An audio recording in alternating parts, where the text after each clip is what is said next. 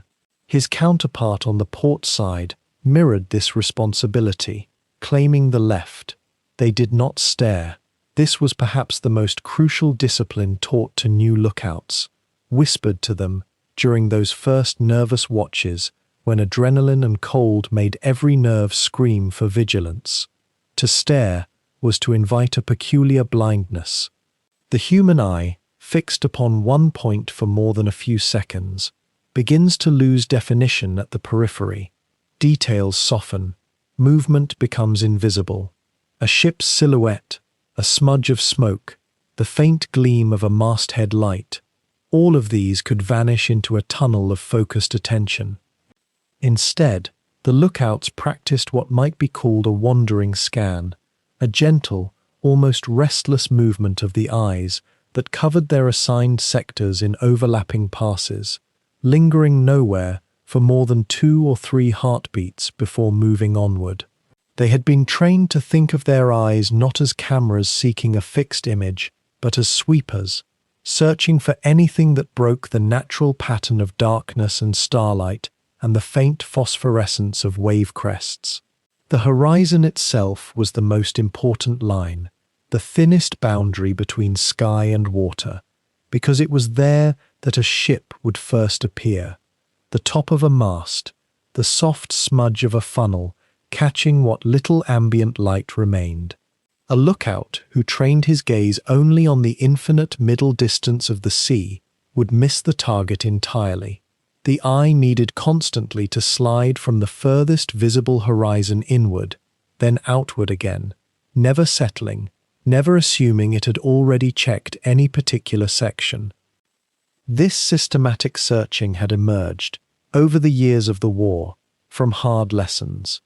In the early patrols, some commanders had relied on lookouts who hunted, who swept the dark aggressively, who sometimes shouted warnings based on shadows and cloud formations and nothing more. These crews did not survive long. The lookouts who outlasted their first year of U-boat service had learned something closer to a meditation within the alert, a state of mind in which awareness expanded while intention narrowed. You were watching without watching, seeking without demanding. The brain, kept just slightly off balance by the constant gentle motion of shifting focus, remained oddly alert, as if the refusal to settle into comfort had forced a deeper kind of consciousness. The division of the sky followed a similar logic. The upper portion of each lookout sector, the 30 or 40 degrees above the horizon where stars hung in their ancient arrangements, demanded less frequent attention except during certain conditions. A convoy escort or a patrol aircraft might appear in silhouette against a slightly less dark patch of sky, and veteran lookouts trained themselves to notice the faint disruption. But more often, the critical zone lay in that band from perhaps 10 degrees above the horizon down to the waterline itself. Here, in these few degrees of vertical space, most contacts would first announce themselves. A ship's superstructure caught starlight. A funnel, if smoking, might show as the merest warm glow. An aircraft approaching low over the water would cross this band as a shadow, often detectable by the subtle way it seemed to drink in a few more photons of the night than the empty sky did. The practiced lookouts developed what might almost be called a sixth sense about these middle zones. Some crews kept records of how long it typically took before a ship became visible once a particular masthead light or stack of lights was first spotted. The memory of these patterns, accumulated over weeks and months of night watches, influenced where attention naturally settled. A lookout who had seen a dozen convoys in his U-boat service knew, without conscious thought, that the time interval between first sighting one ship's lights and the emergence of companions in formation followed certain probabilities. This knowledge fed into the rhythm of his scanning, creating a kind of internal clock that said, if you saw that light pattern 3 minutes ago, look slightly further forward now. because the next ship in column should be appearing about there. The discipline extended even to the position of the body itself. A lookout who allowed his stance to become too casual, leaning against the railing or shifting his weight frequently, would find his eyes following the motion of his torso rather than maintaining independent focus on the horizon. The best watchers had learned to stand almost motionless, legs braced, arms near the body, permitting only the head and eyes to move. This stillness, paradoxically, sharpened vision. There was something about the absolute steadiness of the platform that allowed the eyes themselves to become more sensitive to distant movement, as if they were not constantly compensating for the motion of their host body. Some lookouts reported that the first indication of a ship, before any shape became visible, was a kind of shimmer or irregularity in the way the horizon line met the sky, a discontinuity so subtle that it emerged from peripheral vision rather than direct attention. Only when the eye then moved to examine that spot directly would the outline coalesce into something that could be reported. The sectors themselves overlapped deliberately. In the narrow spaces where one lookout's assigned area met another's, there existed a zone of mutual responsibility. This was not a blank spot, but rather a region where both sets of eyes might legitimately notice something, and where neither felt entirely accountable if something was somehow missed. The psychology of this design was subtle and deliberate. Two observers might register the same contact almost simultaneously, creating a kind of verification that made the sighting harder to dismiss as fatigue or imagination. Conversely, if a contact appeared in an overlap zone and was missed by both men, the responsibility was diffused enough that it might not lead to harsh accusations, though the officer of the watch would certainly ask questions during the post-watch debriefing below. As the hours of a watch deepened, moving from the first hour of fresh alertness toward the fourth, fifth, or sixth hour, the discipline of this sector scanning became increasingly important and increasingly difficult to maintain. The eyes grew tired. The cold seeped deeper, not just into the extremities, but into the reserves of concentration. The repetitive motion of scanning, which had felt purposeful and taught at the beginning of the watch, began to feel like a ritual without meaning, a ghost of attention that the body performed while the mind wanted nothing more than to rest. It was at these moments that the discipline became something more than a technique. It became a kind of prayer, a repeated affirmation that one was still watching, still present, still ready. What happens to the lookout who lets his attention fall away, even for a minute, even for 30 seconds? The convoy could be there already, and the window to alert the captain would close. The aircraft could be diving toward them through the dark, and that small fraction of advance warning might mean the difference between a successful dive and machine gun fire across the bridge. The discipline of the sectors was, then, ultimately a discipline of meaning itself, a way of saying, through the motion of the eyes and the steadiness of the stance, that one's own vigilance mattered, that one's small corner of the night watch was worth the frost and the strain and the loneliness. Yet there existed a peculiar torment in those hours aloft that few who have not stood such a watch could fully comprehend.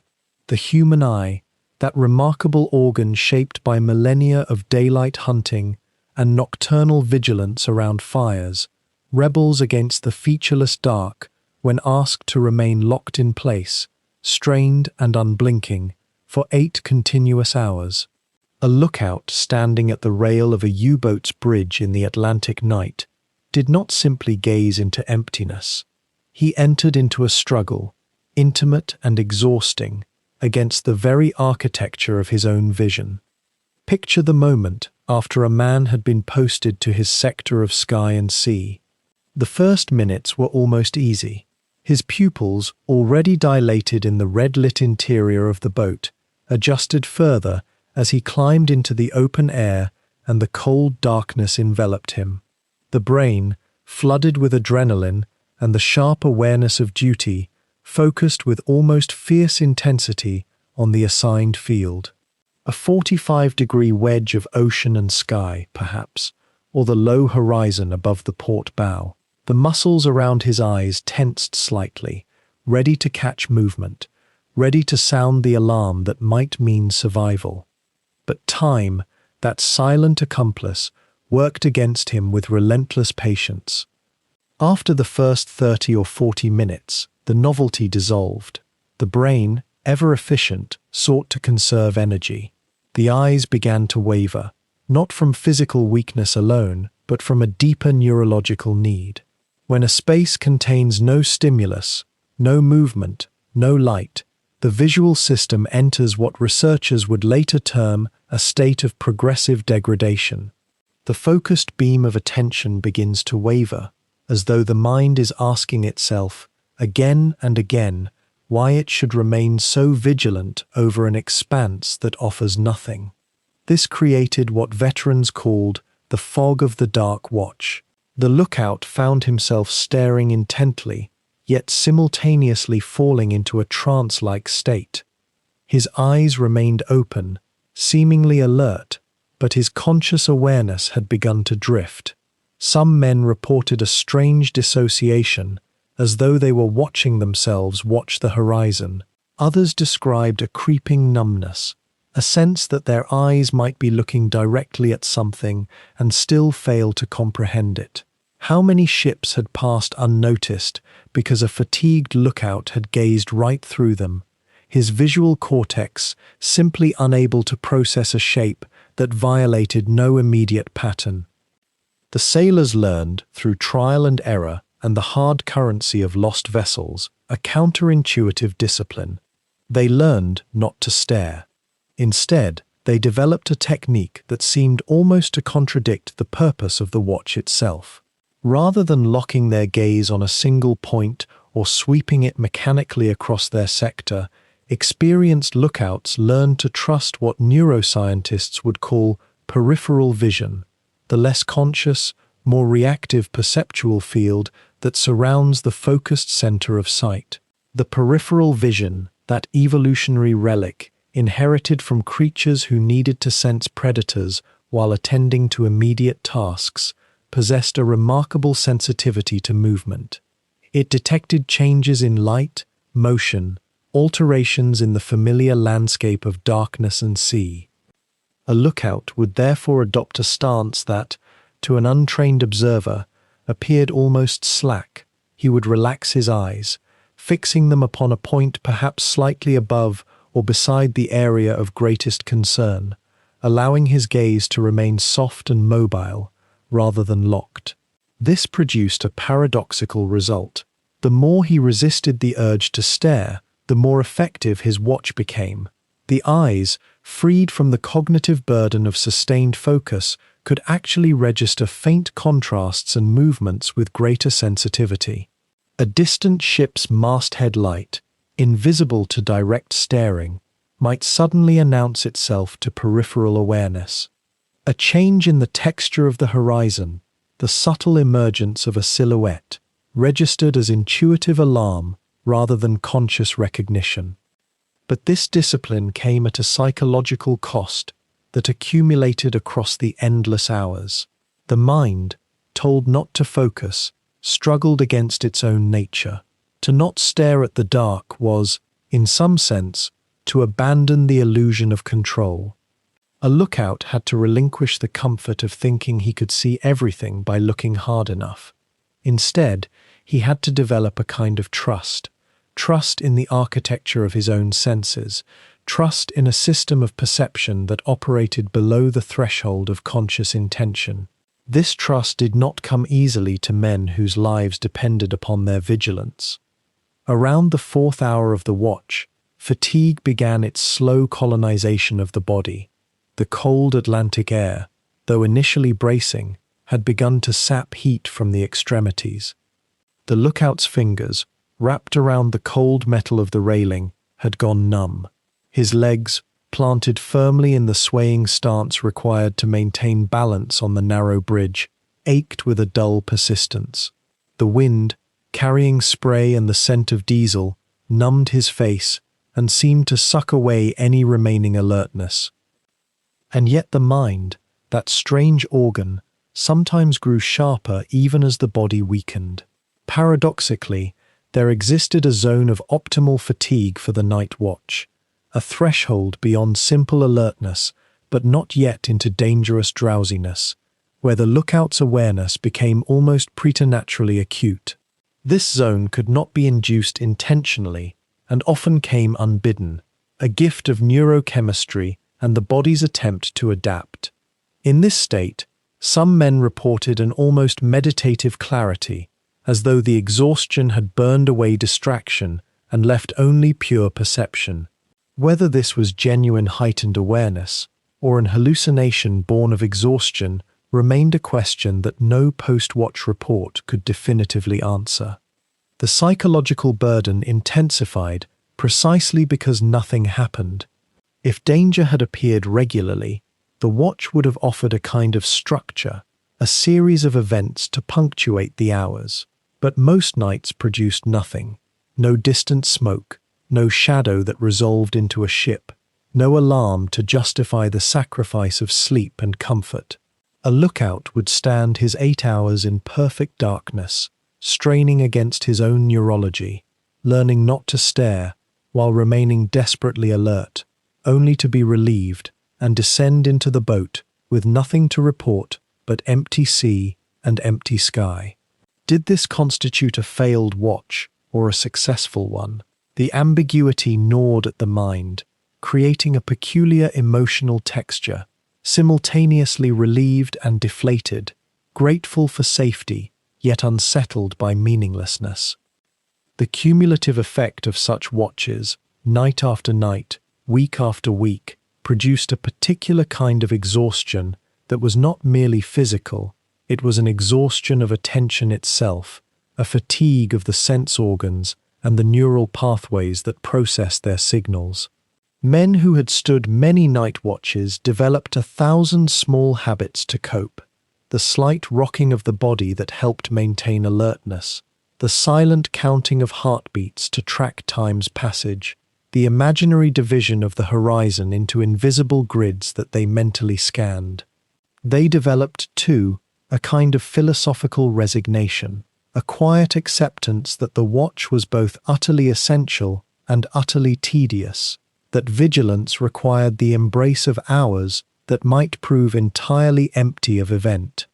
And perhaps in that acceptance lay a kind of wisdom that transcended the immediate circumstances of the watch. For what the night watch demanded was precisely what human consciousness most resists: sustained presence without guaranteed reward. Attention directed at vastness without the promise that such attention would ever be called upon. The lookout stood at the boundary between order and chaos, between the structured discipline of military duty and the indifferent immensity of the ocean. His eyes, learning to trust peripheral shadows and distant movements, were engaged in something that might be called meditation, a practice not of seeking stimulation, but of remaining perfectly available to it, should it arise. What the human eye does in the darkness, though, was something the U-boat services understood with quiet precision. The lookouts who stood watch in the Atlantic night were not simply staring out into black. They were engaged in a delicate negotiation with their own biology, coaxing their eyes into a state of heightened sensitivity that had evolved over millennia to help our ancestors survive without fire or lamp. The Germans, in their methodical way, had studied this. They knew that the retina of the human eye contains 2 types of light-sensitive cells, and in the deep darkness, where a lookout spent his watch, one kind of cell became far more important than the other. These were the rod cells, elongated photoreceptors that cluster around the outer regions of the retina, away from the center. Rods are exquisitely sensitive to faint light, far more sensitive than their companions, the cone cells, which handle color and detail in daylight, but become nearly useless in darkness. A single photon of light, the smallest unit of light energy that exists, can trigger a rod cell's response. This is why, after perhaps 20 or 30 minutes of standing in complete darkness, the human eye begins to recover what sailors called their night sight, a gradual sharpening of shapes that had seemed invisible moments before. The brain gradually adjusts. The rods flood the visual field with their accumulated sensitivity, and the featureless black begins to resolve into gradations of grey and the faint ghostly silhouettes of whitecaps on waves, of distant clouds holding the faintest memory of starlight. But there was a penalty to this gift, and it was one that came with a discipline almost monastic in its strictness. The rod cells possessed a peculiar vulnerability. Expose them to bright light, to white light especially, the full spectrum all at once, and they would bleach. Their chemical composition would temporarily collapse, and the lookout would be plunged back into effective blindness. A single struck match, a sudden handheld lamp switched on below deck and glimpsed through a hatchway, the flare of a cigarette lighter, that small, careless orange bloom in the dark. Any of these could rob a man of 30 minutes of accumulated night adaptation in an instant, perhaps longer. Perhaps enough time for a shadow on the horizon to become a ship, to become a threat, to become the difference between finding a target and missing it, between survival and loss. This understanding saturated the culture of the night watch. There were strict protocols, nearly ritualistic in their observance. Any crew member moving about the U-boat's deck in darkness wore dark-adapted goggles or red-tinted lenses, not from any romantic notion, but from simple physiology. Red light, with its longer wavelengths, stimulates the rod cells far less than white light does. A man could wear red goggles and see well enough to move safely, and when he removed them, his night vision would remain largely intact. Below deck, where men moved through the submarine's interior passages, red lighting had been installed. Dim red bulbs in the torpedo room, the engine room, the control center, so that any crew member could move from compartment to compartment without losing the precious sensitivity their eyes had gained on the bridge. When a lookout was relieved and descended into the submarine's interior to rest or to perform other duties, his eyes would begin, slowly, to readjust to the red glow. And if he later had to return to the bridge, to take up the watch again, he would linger in darkness for several minutes, allowing the rod cells to reinvigorate, before assuming his post. The casual lighting habits that a peacetime sailor might have taken for granted, the quick strike of a match, the flick of a torch, became minor tactical considerations on a U-boat at night. Every habit was examined through the lens of whether it might compromise the boat's most important defense. The keen eyes of lookouts who could, in the absolute darkness of the Atlantic, detect the faint shape of a ship long before any noise or smell or radio signal could warn of its approach. The fascinating part, perhaps, was that this knowledge came not from the universities, but from trial and painfully expensive error. Early in the war, crews had been less disciplined. Sailors had lit cigarettes on deck without thinking, or struck matches to consult instruments. Boats had been surprised, had lost their night vision advantage at crucial moments. Through accident and correction, the protocols had hardened into law. By the time the war had settled into its grinding middle years, any man on a U-boat's bridge understood the intimacy between light and darkness, between vigilance and blindness. He understood that his eyes were not simply organs but instruments, and that light itself, seemingly benign, could be a weapon that could destroy him from within. It was during these quiet patrols, staring into the textured darkness of the Northern Ocean, that a lookout might have reflected on this strange bargain his body had struck with the night.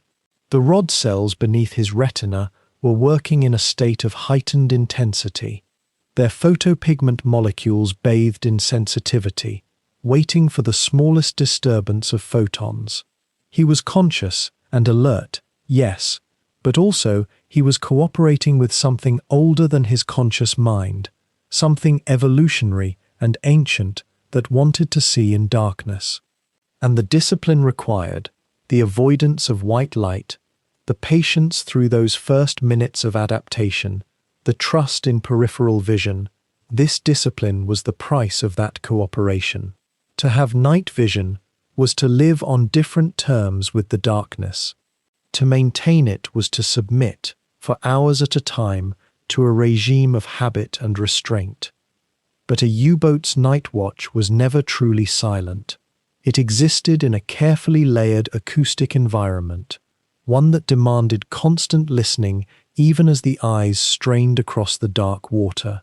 The diesel engines below, running at patrol speed, produced a rhythmic throb that seemed to come up through the steel deck itself, not a roar, but a deep, persistent pulse that you felt in your chest as much as heard in your ears. This sound became almost like a second heartbeat for the men on the bridge, a familiar companion that told them everything was functioning as it should. When that throb wavered or changed pitch even slightly, an experienced engineer officer would notice. The sound was information.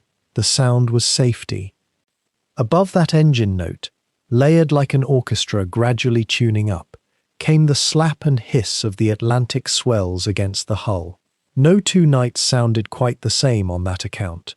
On calmer nights, when a high-pressure system had smoothed the ocean into something almost glassy, the water made only a gentle lapping sound, almost meditative. But when a storm front approached from the northwest, when the sea rose into proper waves, the slap became sharper, more urgent. The bow would rise and fall with each swell, and water would cascade across the saddle tanks with a sound like a sudden downpour. Sometimes spray would catch the wind and hiss across the superstructure like a warning. A lookout had to learn to distinguish between these sounds. A normal swell pattern meant the sea state was holding steady, but a change in that rhythm could signal a shifting wind or an approaching weather front that might force them to dive sooner than planned. And then there was the wind itself. On the surface at night, the U-boat became exposed to every gust that crossed the open ocean. Wind through the periscope shears, wind across the jumping wire, wind whistling slightly around the edges of the conning tower where it jutted up from the deck. These created a kind of constant, almost subliminal white noise that filled the background of every night watch. The wind carried the smell of diesel exhaust upward and away, which was good. It carried salt spray, which coated the lookouts' oilskins and face, and made their lips taste of brine. But the wind also meant something else. It meant that any sound traveling across the water toward them, the rumble of an escort's engines, the distant clang of a ship's bell, the rhythmic chop of a propeller, would be carried and distorted, made harder to pinpoint. A lookout had to learn to filter the wind's own noise from the signal he was listening for. Yet beneath all of this, beneath the engine, beneath the waves, beneath the wind, there lived something else entirely. Something that no lookout ever truly forgot, no matter how many nights he stood watch. It was the knowledge that somewhere in the darkness, perhaps only a few kilometers away, perhaps on the very edge of their assigned sector, there might be a ship, a convoy steaming toward them, a patrol vessel searching, and if that ship saw them before they saw it, if an enemy lookout's eyes happened to land on their silhouette at just the right moment, there would come a sound that would end everything, the sudden, piercing ring of the alarm bell. That alarm bell, most U-boats used an electric bell mounted in the conning tower and repeated throughout the boat, carried a frequency that cut through every other sound, every other thought. It was designed to do exactly that. There was no possibility of mishearing it, of mistaking it for something else. The moment that bell rang, the night watch transformed into something else entirely. The methodical scanning of the horizon became urgent scrambling. The careful preservation of night vision became irrelevant as every light below deck blazed on. The engine throttle was thrown open. The boat's nose pitched downward. The hatch above the conning tower was slammed shut. In perhaps 90 seconds, a surfaced U-boat could be completely submerged and invisible again. But those 90 seconds, those seconds between the bell and the dive, if a ship's gun crew had spotted them at the exact moment the alarm sounded, they might get off a shot before the U-boat fully disappeared. It happened sometimes. A watchkeeper above decks during a crash dive might see a shell splash close by, feel the concussion of near miss, see the flash light up the night sky just as he was descending the ladder into the tower. It happened rarely enough that it was not the constant, grinding fear of every watch. But it happened often enough that every man who stood night watch carried the knowledge of it somewhere in his awareness. This knowledge created a curious kind of tension that had nothing to do with combat readiness in the conventional sense. It was more subtle than that. It was the tension of listening, of waiting, of knowing that sound, or the absence of expected sound, might be the only warning they received. If the engine note changed, that mattered. If the wave rhythm changed, that mattered. If the wind shifted in its whistle around the tower, if a lookout heard something that might be a distant foghorn or might be a ship's siren, if someone's ears picked up something in the darkness that the eye couldn't yet confirm, all of it mattered. All of it fed into the accumulated alertness that allowed a U-boat to survive a night on the surface. And so the watchman, even in the deep darkness, even when nothing happened for hours and hours, maintained a kind of partial wakefulness that would be utterly exhausting if anyone had tried to sustain it on land. Down below, someone might get relief and collapse into a bunk. But up on the bridge, even as the body settled into a routine stance, as the scanning of binoculars became almost mechanical, the ears remained open. The ears remained listening for the anomaly, the break in pattern, the sound that did not belong. Some men said afterward that if you stood enough night watches, you began to hear things that weren't there. Your ears would play tricks. Your mind would conjure phantom sounds. An engine that wasn't running. A ship's bell from a convoy that was actually 50 kilometers away, but your tired mind insisted was nearby. It was the price of listening so intently for so long. The darkness, combined with the actual sounds of the boat and the sea, created an environment in which your mind was essentially primed to detect signals. Sometimes it detected them even when they weren't real. But that was the only sound that truly mattered anyway, not the phantom sounds, but the real alarm bell, the one that would cut through everything and transform a night watch into a desperate race to get underwater before the enemy could fire. And then it happened. A sudden shape against the marginally lighter dark of the horizon, or perhaps only a masthead light, glimpsed for a fraction of a second through the binoculars, so brief that the lookout wondered if his exhausted eyes had merely invented it. The mind sometimes does this, after hours of straining into featureless water and sky. But there was protocol for doubt. There was always protocol. The moment a possible contact was spotted, the lookout's voice would crack the radio silence of the bridge with a single, urgent call downward through the open hatch. Feindliche Fahrt. Or perhaps the simpler Peilung, a bearing. Nothing more was needed. In those few seconds, the whole U-boat transformed from a vessel creeping cautiously through the dark into a machine tensed for immediate violence. The officer of the watch would seize the binoculars, scanning the exact bearing the lookout had given, trying to relocate what might be a merchant vessel, a warship, a convoy escort, or simply a phantom born of fatigue and wishful thinking. The lookouts, meanwhile, remained frozen at their posts, eyes locked on the same patch of ocean. their peripheral vision straining to catch any movement, any repeat of the shadow that might confirm the sighting. What you must understand is that confirmation was everything. A false alarm wasted diesel fuel diving and surfacing unnecessarily. It exhausted the crew. It frayed nerves that were already stretched thin, yet a failure to dive in time meant death, sudden, violent, unforgiving death.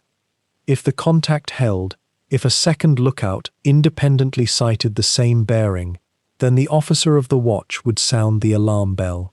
Not a gentle chiming, but a harsh, penetrating clang that cut through the engine throb and the wind and the slap of waves against the hull. Below deck, that sound meant everything else ceased to matter. Men who had been dozing in bunks jerked upright. The radio operator's hands left the Enigma dials. The engineer at the diesel throttle would already be moving, killing the surface engines in the same instant the captain was scrambling up through the conning tower hatch, pulling on his hat, barking orders. The process was rehearsed so many times that it became nearly automatic. The lookouts would abandon the bridge, tumbling down the narrow ladder into the conning tower. The hatch covers would slam shut with a metallic clank, and in the engine room, the crew would be opening the vents that flooded the ballast tanks, sending tons of seawater into steel compartments, making the U-boat impossibly heavy, impossible to float. The boat would angle downward, the deck tilting beneath every man's feet as the angle of descent steepened. If the contact was at close range and the approach had been particularly daring, the captain might order a steep dive, even a crash dive, and the U-boat would plunge downward at an angle that could throw a man sprawling if he wasn't braced against something solid. Consider what this meant, moment by moment. On the surface, the boat had been a snail, slow and exposed, every advantage surrendered to the darkness and whatever brief concealment it offered. Below, in the dark water, it became something else entirely, invisible, silent, able to maneuver, while the surface contact remained helpless, illuminated by the stars and the faint glow of the western night sky. This was the strange inversion that governed U-boat tactics. Safety lay not above, but below. The deep ocean was shelter. The sighting drill itself, the rehearsal of crash dive procedures, was conducted regularly during daylight hours, when the boat was in the relative safety of open ocean or when there was no immediate threat. The crew would be mustered, the alarm bell would sound. Men would practice their movements, the lookouts descending, the vents opening, the hydroplanes adjusting to create the right balance between buoyancy and speed of descent. How long did a proper crash dive take? In the best circumstances, with a well-trained crew, a U-boat could be beneath the surface in perhaps 40 to 60 seconds. For a moment, think about that. 40 to 60 seconds from the alarm bell's first clang to complete submersion. Men had to move through narrow passages in the dark, reaching their stations, taking their positions, pulling levers, and opening valves with precision while the boat tilted around them. There was no room for hesitation. But on the night watch, the real thing carried an edge that no drill could fully replicate. The darkness was absolute. The contact, if real, was somewhere out there, beyond the U-boat's immediate dive zone.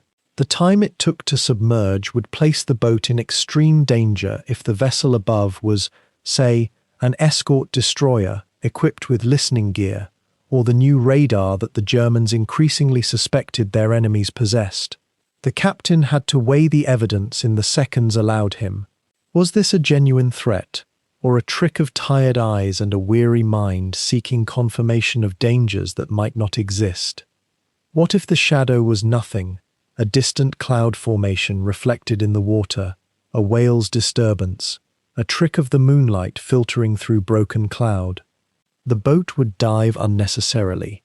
The diesel engines would cool. The batteries would be stress charging them, in preparation for an underwater approach to a target that was not there. And yet, what if the officer hesitated, and the shadow resolved into the outline of a merchant vessel, or worse, a warship whose guns were already traversing, already finding the range.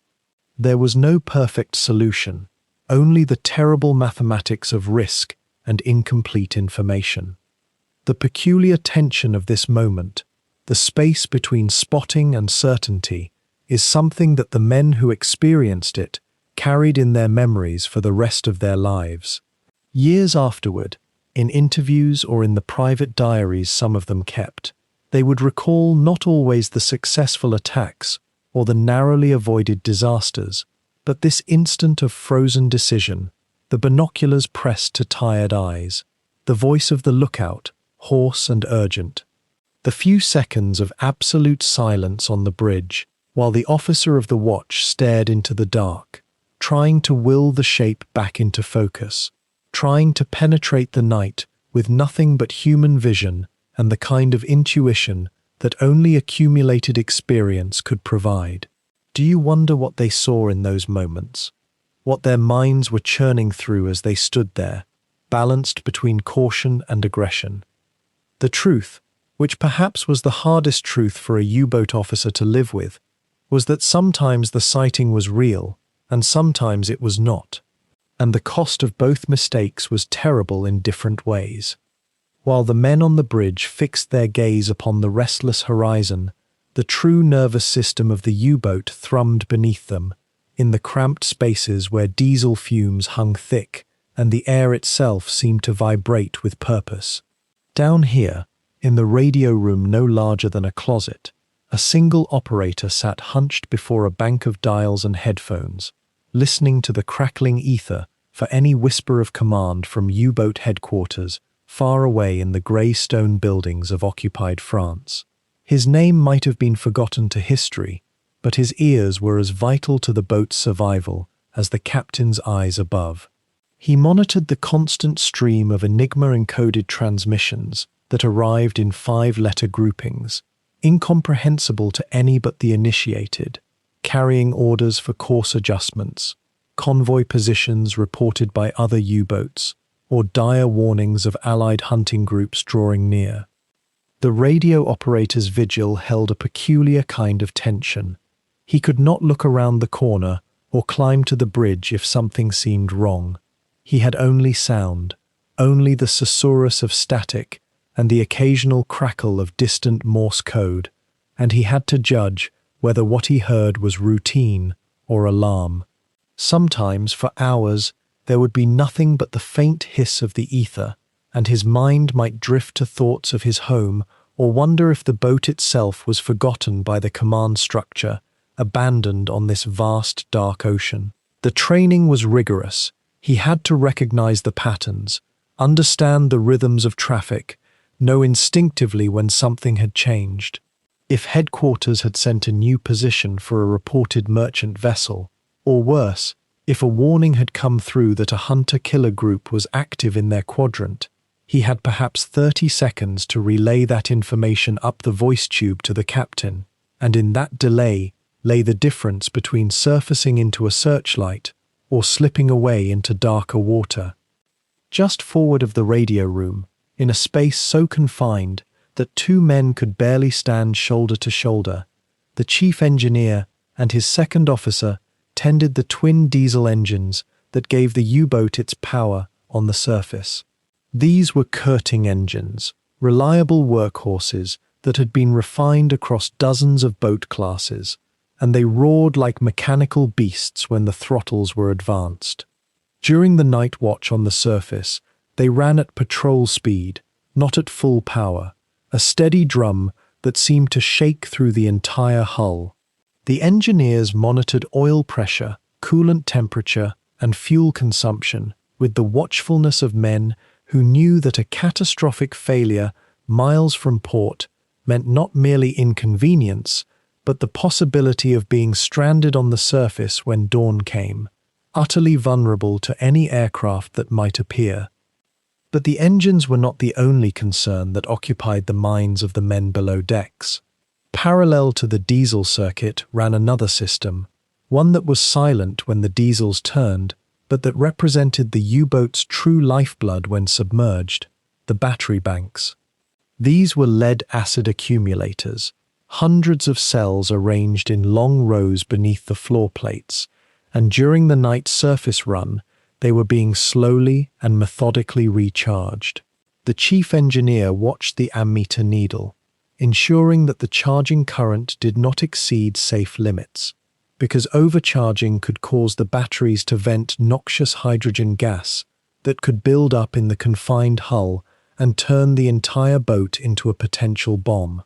It was a delicate balance that he maintained almost instinctively, the product of hundreds of previous nights, similar sounds, the same subtle indicators that told him whether all was well or whether some adjustment needed to be made.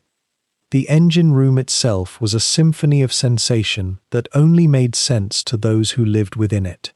There was the rhythmic thump-thump of the diesels, the hiss of fuel injectors firing with metronomic precision, the gentle slosh of cooling water circulating through jackets and radiators, and beneath it all, that low electrical hum from the charging generators.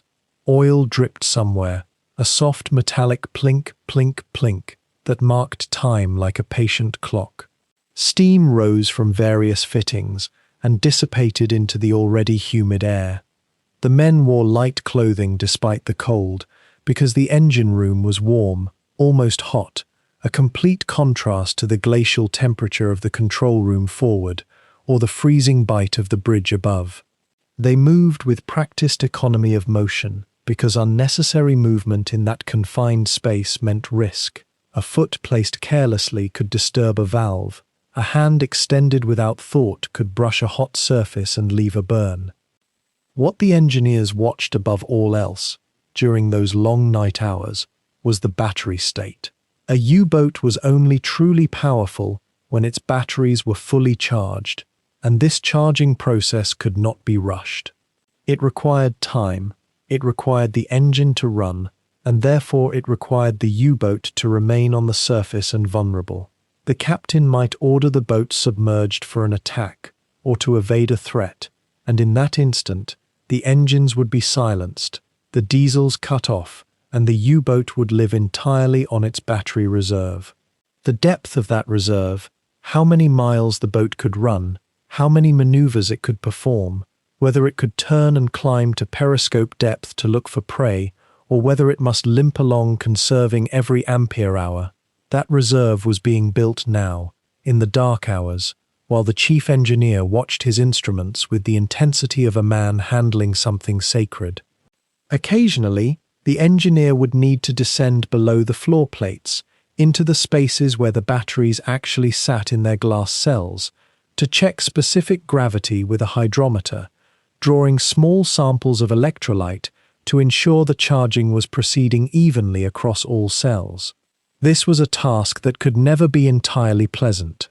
The odor of sulfuric acid and hydrogen gas hung in those spaces, and if the charging were proceeding too vigorously, that hydrogen could accumulate in concentrations that made the compartment genuinely dangerous. He would work quickly, making his measurements, noting any cells that seemed to be lagging behind, and then withdraw to the relative safety of the engine room itself.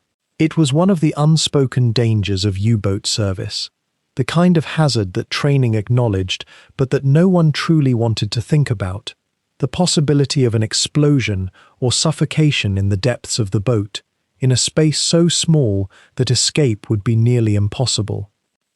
The engineers maintained meticulous logs, recording the charging current, the ambient temperature, the fuel consumption rate, the revolutions of the engines per minute.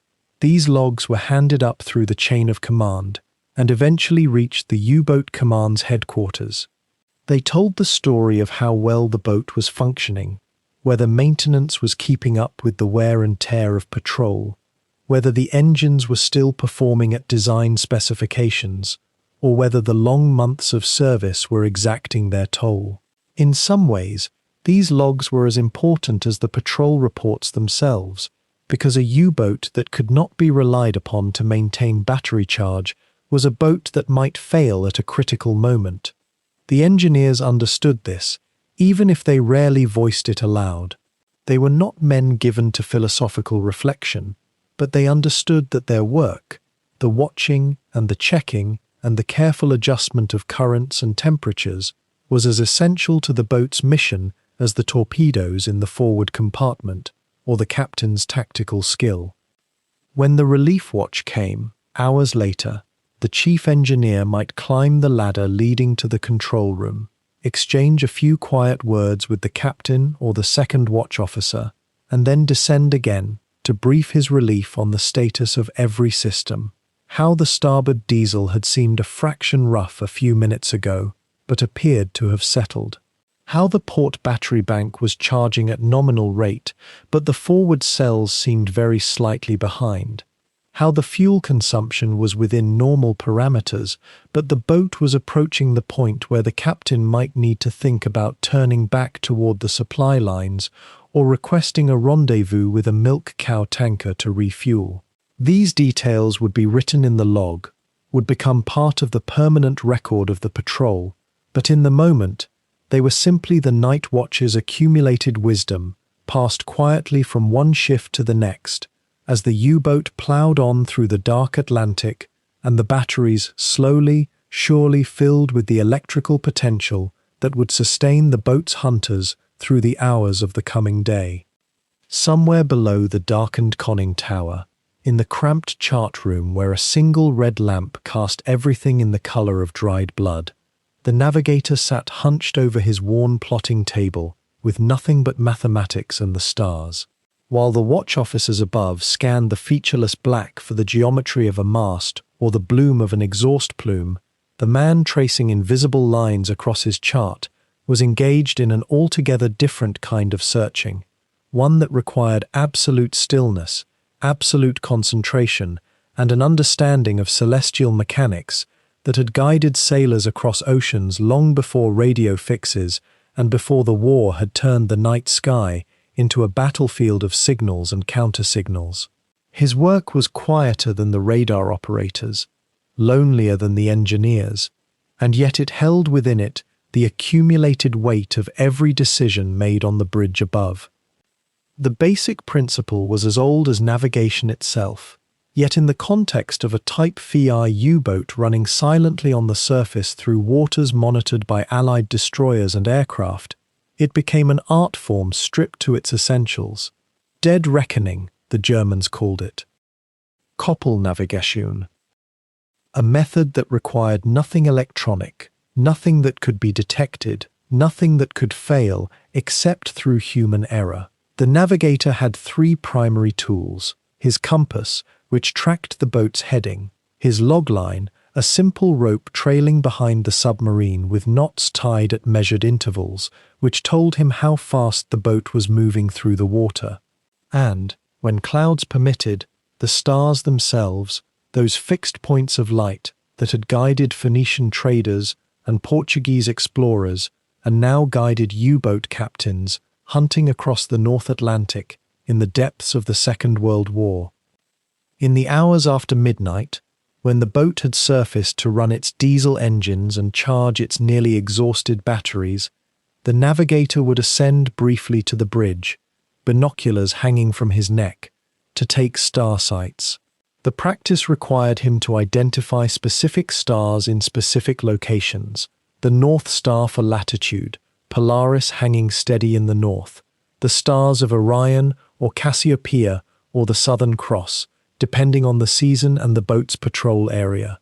He would raise his sextant, a brass instrument no larger than his fist, and note the precise angle between the star and the horizon. The mathematics that followed were laborious but logical.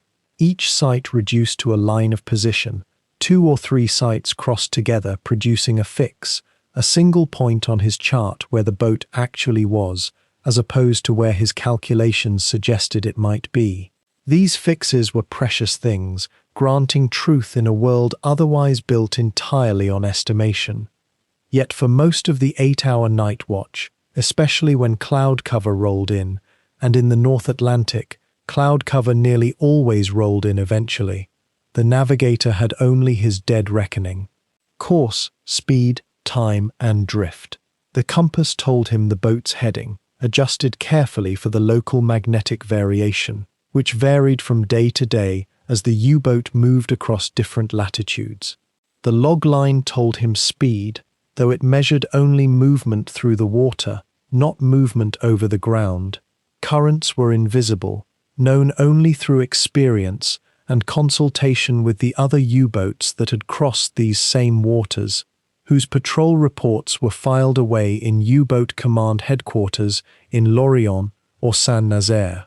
The navigator would sit at his table, pencil steady in his hand, and mark off time intervals, every hour or every half hour on a particularly cautious night, translating course and speed into a line drawn across his chart, moving the small symbol representing his boat ever deeper into the Atlantic's vastness.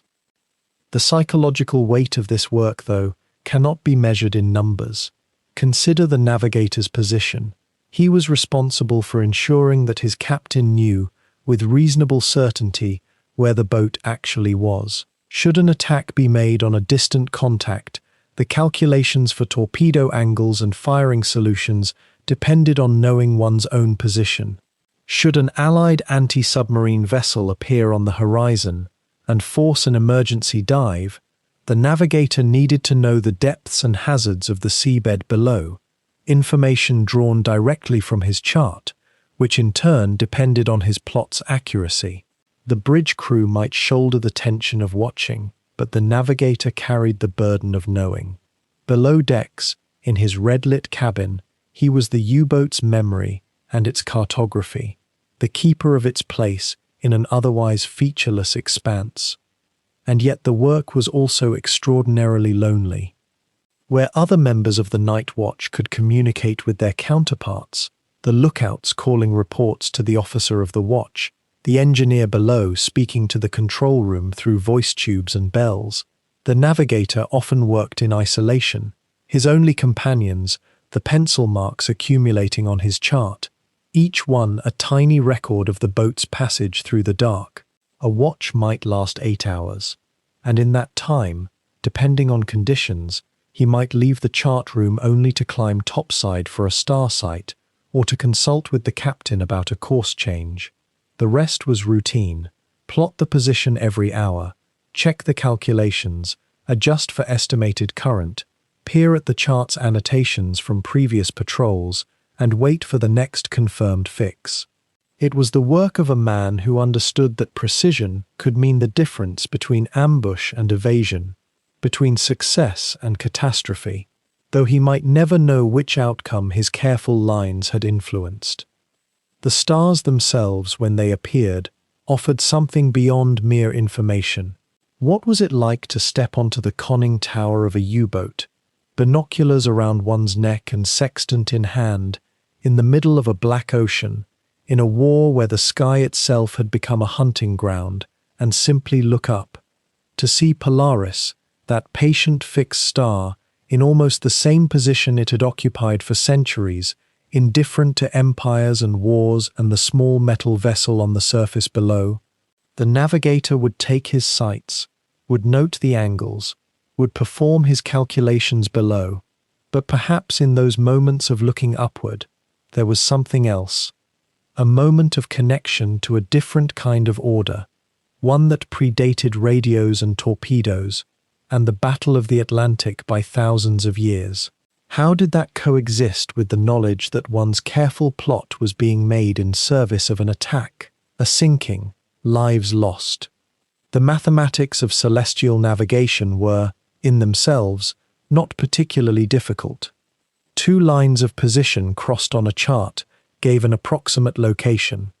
3 lines, crossed in a triangle, gave greater confidence. The uncertainty came not from the calculations but from the world itself, from weather obscuring the stars, from the ocean's currents remaining unknowable despite the navigator's best efforts, from the simple fact that at any moment the course or speed might change based on orders from command or the demands of hunt or pursuit, all of which required immediate adjustment to the plot. A good navigator carried this in his mind. a constantly updating model of error and uncertainty that shaped his decisions about when to take another star sight, when to trust his dead reckoning, when to admit that the boat's true position was somewhat less certain than yesterday's. And so through the night hours, the navigator worked. Course marked on the chart, logline checked, time recorded, position updated.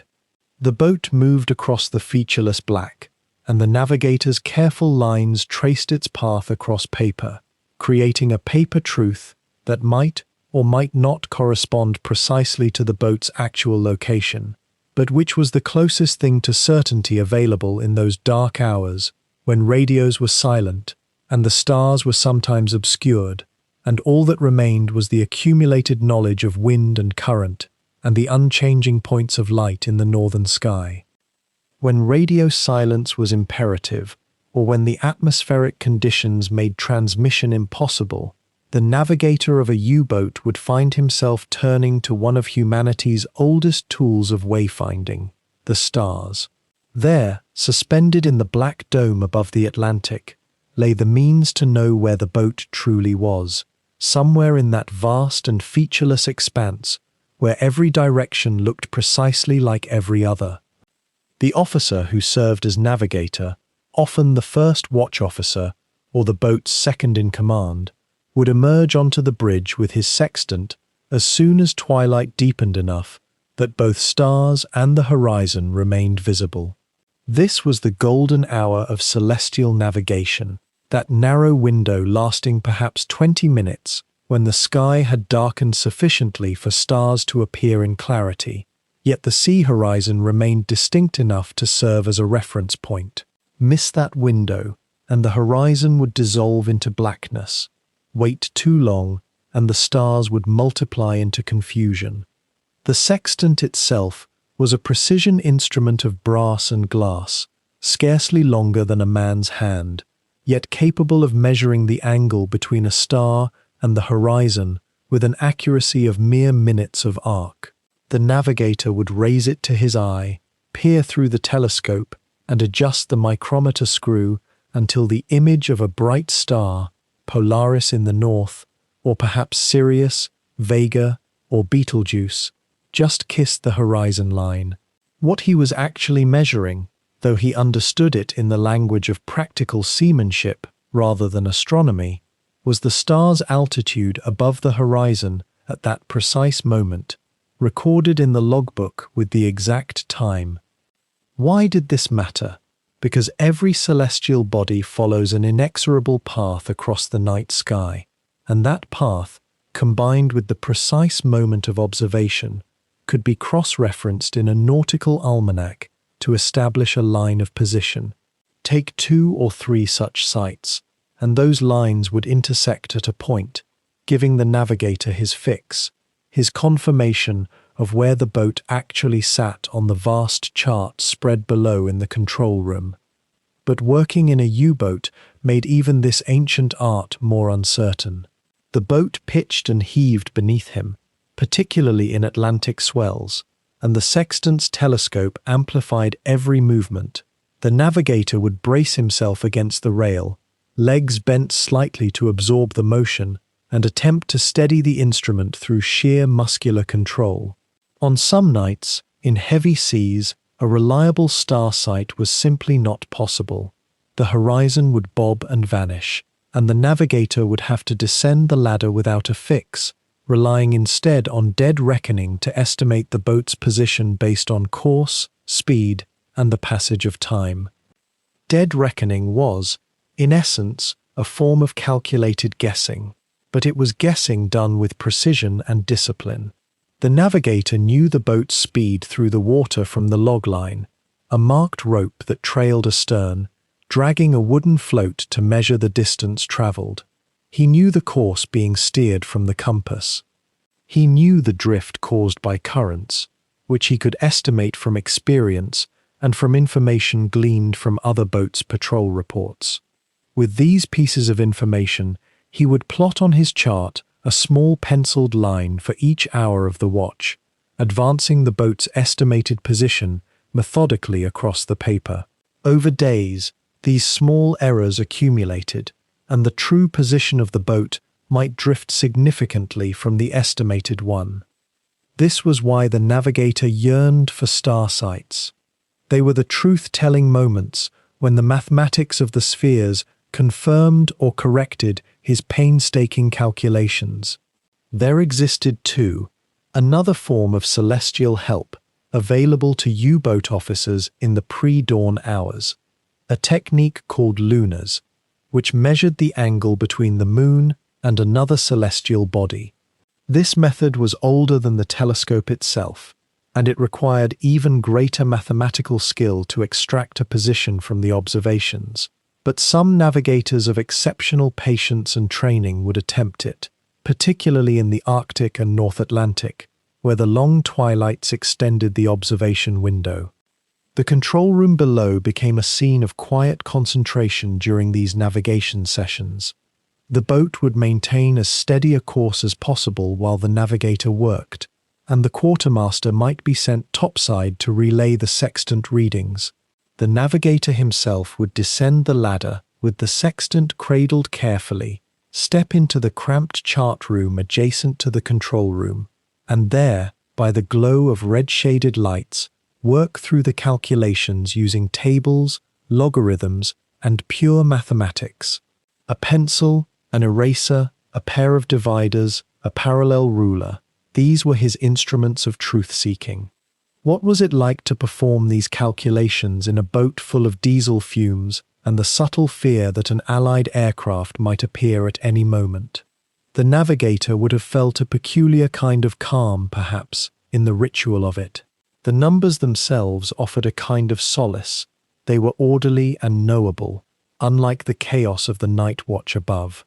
He was in communion, in his way, with the same stars that had guided Phoenician merchants and Portuguese caravels, yet with equipment and knowledge that those ancient sailors could never have dreamed of. The Polaris sight held a particular significance for U-boat navigators in northern waters, because Polaris, the North Star, remains essentially fixed in the sky relative to an observer's latitude.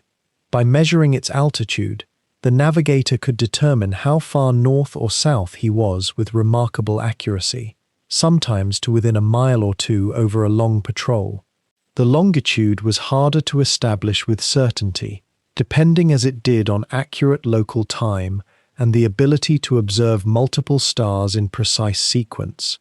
But latitude, at least, could be known with confidence. And in the vast and featureless Atlantic, with no landmarks for hundreds of miles in any direction, the knowledge of one's latitude could be profoundly reassuring. It meant the navigator knew, with reasonable certainty, how far north or south he was from home, from the operational area, from the shipping lanes where the boat might expect to encounter convoys. It was a small anchor to reality in an ocean that could otherwise seem infinite and unmappable. The stars themselves, on those clear nights when they blazed with clarity, offered something more than practical navigation. They offered a kind of connection to the broader world, a reminder that the same sky hung above not only the U-boat, but also over the convoy escort somewhere beyond the horizon, over the coastal stations, over the German bases in France, and the construction yards in Germany. The navigator, measuring the altitude of Sirius or Vega, was participating in a tradition of human orientation and connection that transcended the particular horrors and tensions of the moment. He was, in a sense, touching the same celestial sphere that had been studied and mapped by astronomers for millennia. Yet there remained always the underlying anxiety. Radio silence meant no fixes from shore stations, which in turn meant greater reliance on these manual methods. A single error in a sight, a misreading of the nautical tables, a miscalculation in the conversion of time zones, and the boat's position could be wrong by miles, by tens of miles. The navigator might plot the boat's course toward what he believed was empty ocean, only to find at dawn that he was dangerously close to an enemy destroyer, or squarely in the middle of a convoy route. The greatest skill of the celestial navigator was not just in the technical execution of the sight, but in the constant awareness that his calculations carried consequences, consequences that touched not only the safety of his own boat, but the lives of the 40 or more men aboard. As the long night watch stretched onward, and the stars wheeled overhead in their ancient patterns, the navigator might emerge onto the bridge occasionally to verify that the stars whose positions he had calculated were, in fact, still where theory said they should be.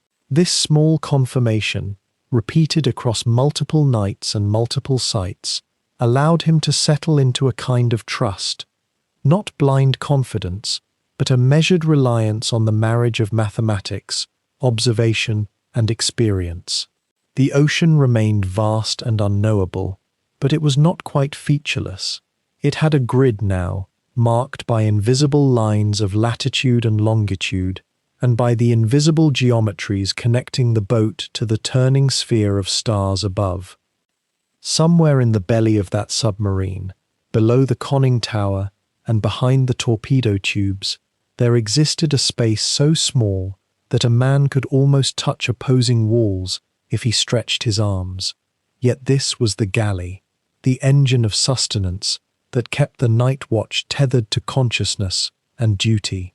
The cook, often promoted to that role not because of any particular culinary gifts, but because he was steady-handed and didn't complain, occupied this metal-walled realm throughout the watches, working by the glow of a single red bulb that cast everything in the color of old copper. Coffee was his primary offering, though calling it coffee was perhaps generous. It was a dark, bitter infusion, brewed in a pot that was never quite emptied and never quite cleaned. New liquid simply added to the sediment of previous watches, the flavor deepening into something almost medicinal, almost alive with its own ancient heritage. The beans themselves, or whatever they were grinding as substitute by the later years of the war, were precious resources, rationed as carefully as every other commodity aboard. And yet there was an understanding among the officers that the night watch needed this stimulant more than almost any other crew member. A cup passed up through the hatch in the darkness, and you can almost hear the soft clink of metal on metal, the careful way it was handed up so as not to spill in the rough Atlantic sway, became a small moment of connection, a reminder that somewhere in this hollow tube of steel, another human was thinking of those standing alert in the freezing spray above. The sandwiches came up similarly, often slipped into the waiting hands of a lookout whose fingers were so numb they could barely feel the bread and margarine and whatever thin slice of sausage the cook had managed to preserve. There was no sitting down to eat during a watch rotation, no formal meal. Instead, the food was consumed in brief pauses between scans of the horizon, teeth working methodically through what was offered, eyes never fully leaving the assigned sector of darkness. Think for a moment about the practical reality of this. A man stands in the bitter cold, spray coating his face with salt that cracks his lips and stings his eyes, his body burning precious calories, simply generating heat, and yet his only sustenance must be consumed while his attention remains fractured between hunger and vigilance. The cook understood this rhythm intuitively, which was perhaps the closest thing to actual culinary skill required of him. He knew to make portions small enough to eat in a single minute, substantial enough to matter, warm enough to provide some comfort beyond mere calories.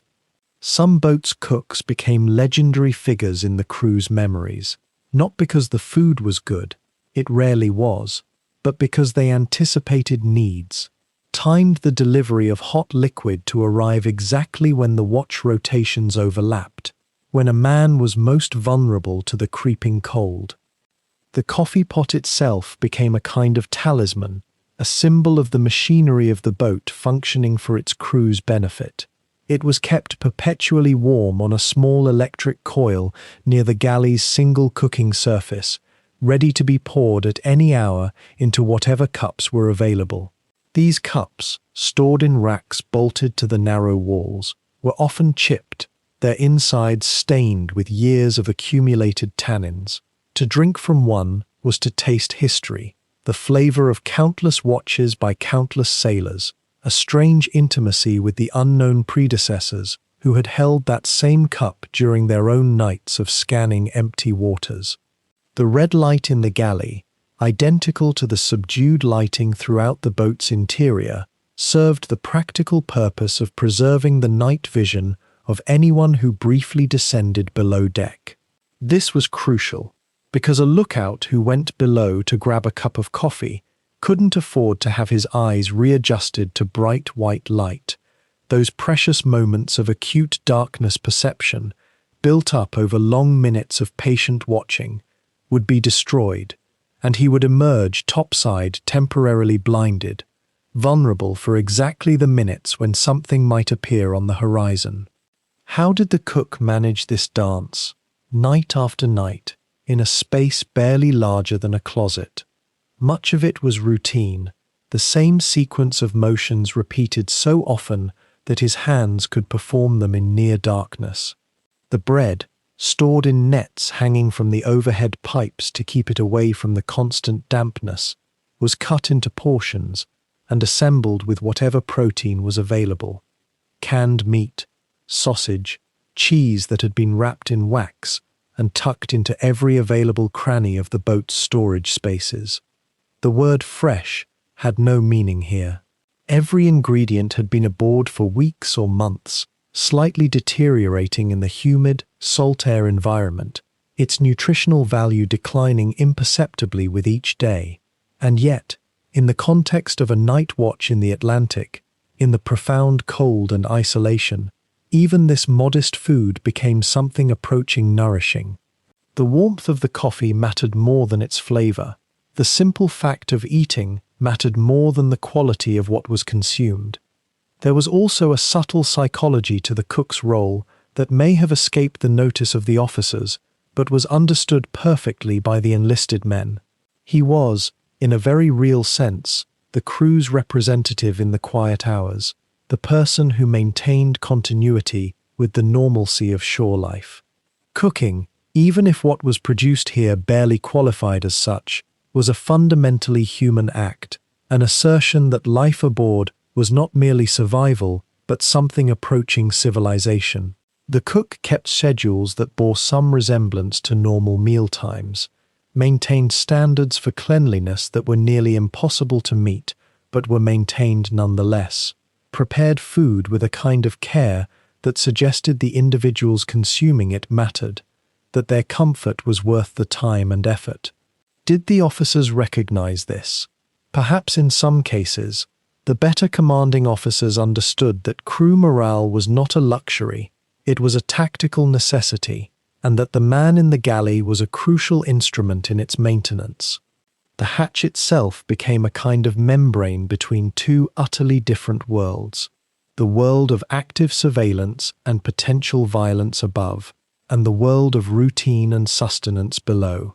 Every passage through it was a brief transition, a moment where the boat's dual nature as both vessel and confined human space became visible.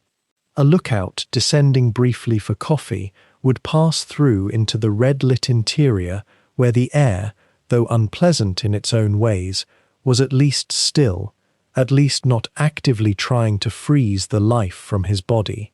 The smell in the galley area, a combination of diesel oil, stale food, bilge water, and the accumulated odor of too many unwashed bodies in too small a space, was somehow comforting in its familiarity.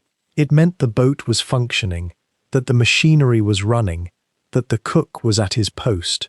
Back above deck, the lookout would climb the ladder, step out into the wind and spray, resume his sector of the dark sky, and feel the warmth of the coffee already beginning to fade from his hands as the Atlantic's cold reasserted its ancient claims on the metal of the conning tower and the flesh of the men who stood upon it.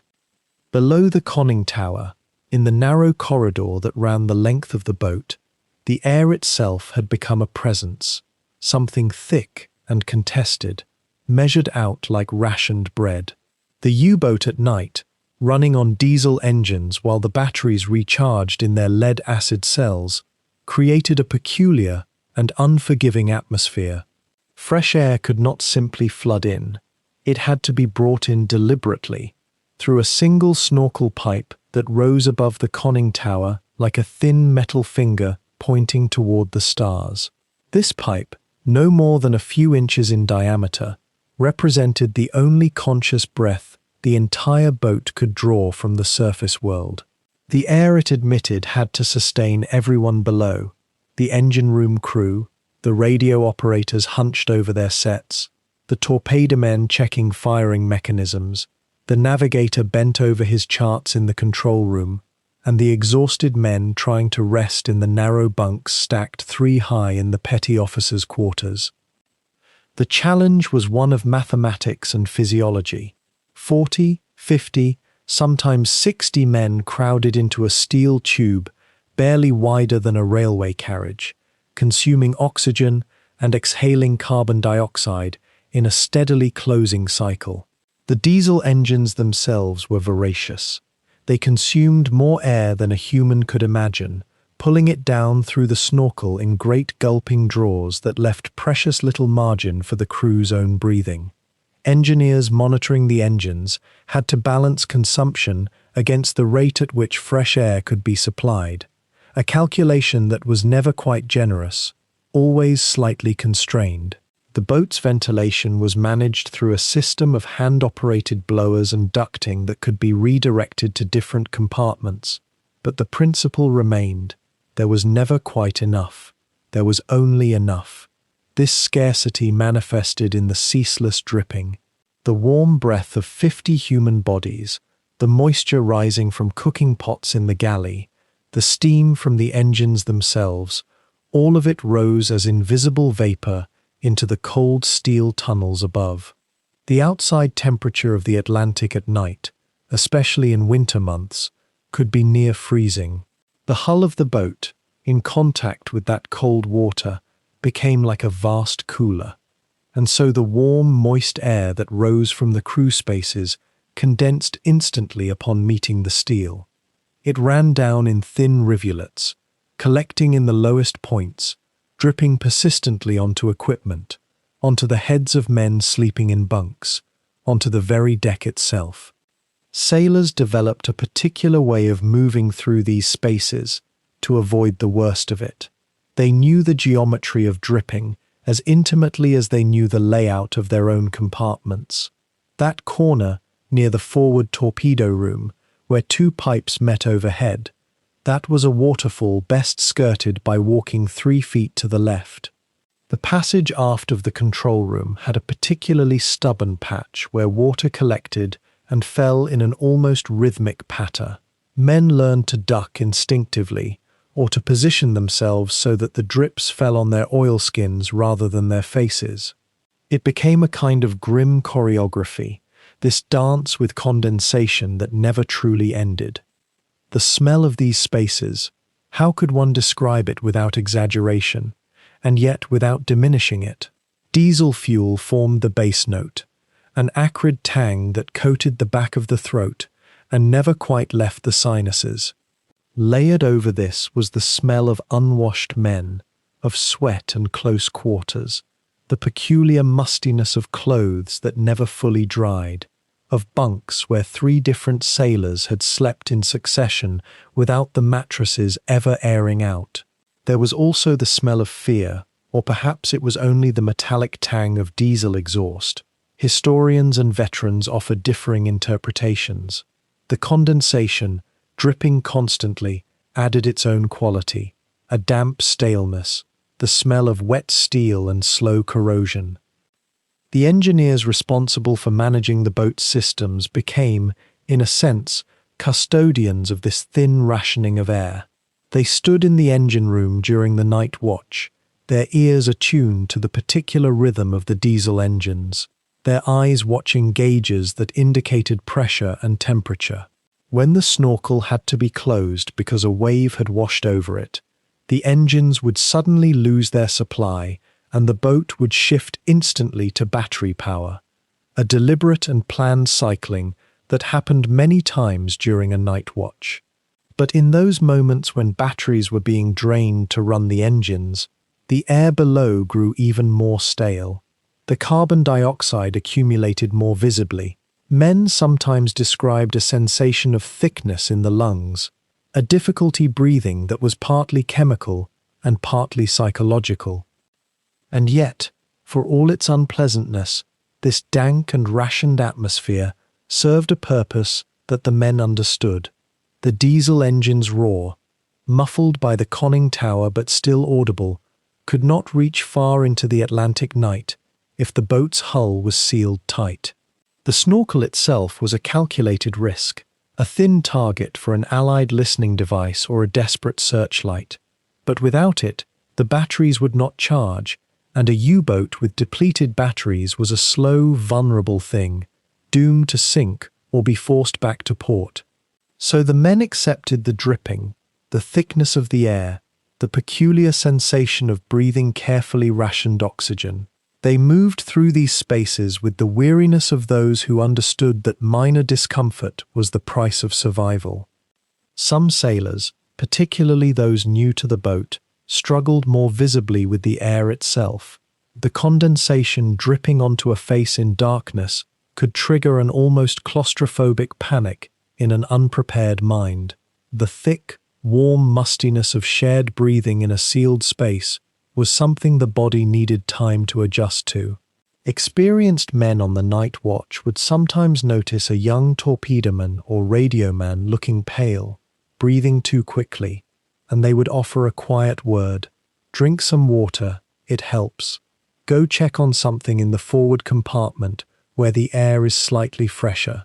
Small kindnesses that kept the boat functioning, that kept men sane. The watch changed hands every 4 hours, and as one group descended from the bright alertness of the bridge into the dimly lit, dripping tunnels below, another group would be moving toward the coming watch, preparing to take their turn, staring into the darkness. The transition always included a moment of adjustment, that moment when one crossed from the open air of the bridge into the confined breathing of the interior. It was like descending into a lung, warm, moist, alive with the subtle rhythms of the boat's operation. The dripping was ceaseless, almost musical in its regularity, a percussion accompaniment to the larger symphony of diesel and electric motors, of water lapping against steel, of men enduring. The human body, when stripped of sunlight and fed only coffee and cigarette smoke, begins to wage a quiet war against itself. 8 hours on the bridge of a surfaced U-boat meant 8 hours of unblinking vigilance, eyes straining into the dark, shoulders braced against the cold Atlantic wind, and the mind growing steadily heavier even as the danger remained sharp and present. By the 3rd or 4th night of a patrol, fatigue became lesser discomfort and more a constant companion, something the crew learned to negotiate with rather than overcome. The German Navy, not unsympathetic to the limits of human endurance, permitted the careful use of stimulants. Benzodrine inhalers, those small, twisted paper tubes containing amphetamine-soaked cotton, circulated quietly through the boat. A man would unroll the paper, inhale the vapors, and feel within minutes a tingling clarity return to his limbs and mind. But the officers on watch, particularly the Oberleutnant zur See commanding the night patrol, rationed these doses with deliberate restraint. Used them too freely, and a man's judgment would splinter into nervous precision. His reflexes would sharpen unnaturally, then crash into profound confusion. A lookout hallucinating shapes in the darkness was worse than a tired lookout. A captain making tactical decisions under stimulant haze had steered boats into disaster before. So the culture aboard a night watch U-boat became one of small, almost ritualistic compromises with fatigue. The cook, understanding that the watch was the boat's nerve, would emerge from his narrow galley with cups of Ersatzkaffee, that bitter substitute made from roasted grain and chicory, passed hand to hand through the conning tower hatch with the gravity of sacrament. The liquid was scalding and almost unpalatable, but it was something to hold, something warm, something to drink in the darkness. A sailor might take a sip and feel, for a few minutes, as though the edges of his vision had sharpened again. Another round of sandwiches, thick with margarine or preserved fish, would appear around the third hour of watch. The act of eating, of chewing slowly, of swallowing, was its own small meditation against the creeping dissociation that came with staring into black water for too long. But perhaps the most ingenious adaptation was the economy of sleep itself. The U-boat's crew worked on a 4-hour watch rotation that did not align with the human body's natural rhythm, and everyone understood this. Men who were not on watch did not sleep in conventional stretches. Instead, they inhabited a world of catnaps, brief dives into unconsciousness stolen between their duties. The boat's bunks, arranged in tight tiers throughout the torpedo room, and the compartments forward and aft, were shared on a rotation system called hot racking. As one man climbed out to take his turn on watch, another would slip into the still warm bunk he had just vacated, carrying the imprint of another's body, the lingering heat of another's sleep. It was an arrangement that seemed, to any outsider, almost obscene in its efficiency. Yet the men who experienced it rarely spoke of it with disgust. The bunk, still warm and molded to a human shape, became easier to fall into. A man could close his eyes, knowing that his rest would be measured in minutes, not hours, but those minutes could be profound in their depth. The phenomenon itself was peculiar. Research into sleep patterns, though much of this was conducted after the war, long after these night watches had ended, suggested that the brain could achieve meaningful restoration in very short intervals, particularly if the environment itself was familiar and the body was sufficiently exhausted. A U-boat sailor, having adapted over weeks of patrol to the constant background hum of engines, the metallic creaking of the hull under wave pressure, and the strange acoustic properties of a metal cylinder 60 meters below the surface, found that his nervous system actually relaxed more easily in that darkness than it might have on shore in a silent room. The boat's motion, the predictable vibration, the knowledge that every soul aboard was equally bound to this metal envelope, all of it seemed to facilitate sleep rather than prevent it. There was another element, too, one that the commanders and doctors understood but rarely discussed in official terms. The fear itself, the constant low-level anxiety that came from hunting and being hunted in the darkness, created a neurological state in which men could oscillate rapidly between intense alertness and complete exhaustion. The body, when truly threatened, does not waste energy on gradual transitions. A man coming off watch after 8 hours of focused attention would find himself, despite his fatigue, almost unable to sleep at first. His heart racing, his mind reviewing each shadow he had scanned, each sound he had interpreted. He would lie in the warm bunk for 5, sometimes 10 minutes, in a state of wired exhaustion. Then, suddenly, as if a switch had been thrown, he would plummet into sleep so complete that the shout of his relief mate an hour later, telling him it was time to rise and take his next station, would arrive almost as a shock, as if no time had passed at all. The cumulative effect of this existence over weeks of patrol was something that defied easy measurement. A man's cognitive performance declined measurably. Memory became spotty, reaction times lengthened, and the patience required for routine calculations seemed to evaporate. And yet, paradoxically, the high-alert tasks, the ones that demanded immediate decision-making or crisis response, seemed to be preserved. The alertness triggered by the alarm bell, by the shouted warning of a contact, would transform even the most exhausted sailor into something temporarily sharp and effective. It was as if the brain had learned to partition its resources, allowing vast stretches of numbness and routine to coexist with islands of fierce, almost preternatural clarity when danger demanded it. Some men, as patrol weeks lengthened, began to experience what might now be recognized as sleep deprivation psychosis, though no one aboard called it that. A sailor might report seeing a ship on the horizon that no one else could find. Another would become convinced that his bunk was moving through space even when the U-boat was at rest. These episodes were usually brief, lasting an hour or two, and the man would be quietly relieved of watch duties, given an extra ration of whatever small reserve of coffee remained, and sent to sit quietly. The commanders, many of them men of considerable humanity despite their mission, understood that the mind, pushed too hard for too long, would sometimes simply invent things to process the overwhelming sensory deprivation. Allowing a man to rest his mind, to sit in the crew's berth and simply exist without responsibility, was often sufficient to restore his equilibrium. What emerged, then, over the long nights of patrol, was something like a shared understanding of fragility. Officers and enlisted men alike understood that they were operating at the outer edge of what human physiology could sustain. The benzodrine inhalers remained, used sparingly. The coffee continued to circulate. The hot bunks received their succession of sleeping sailors.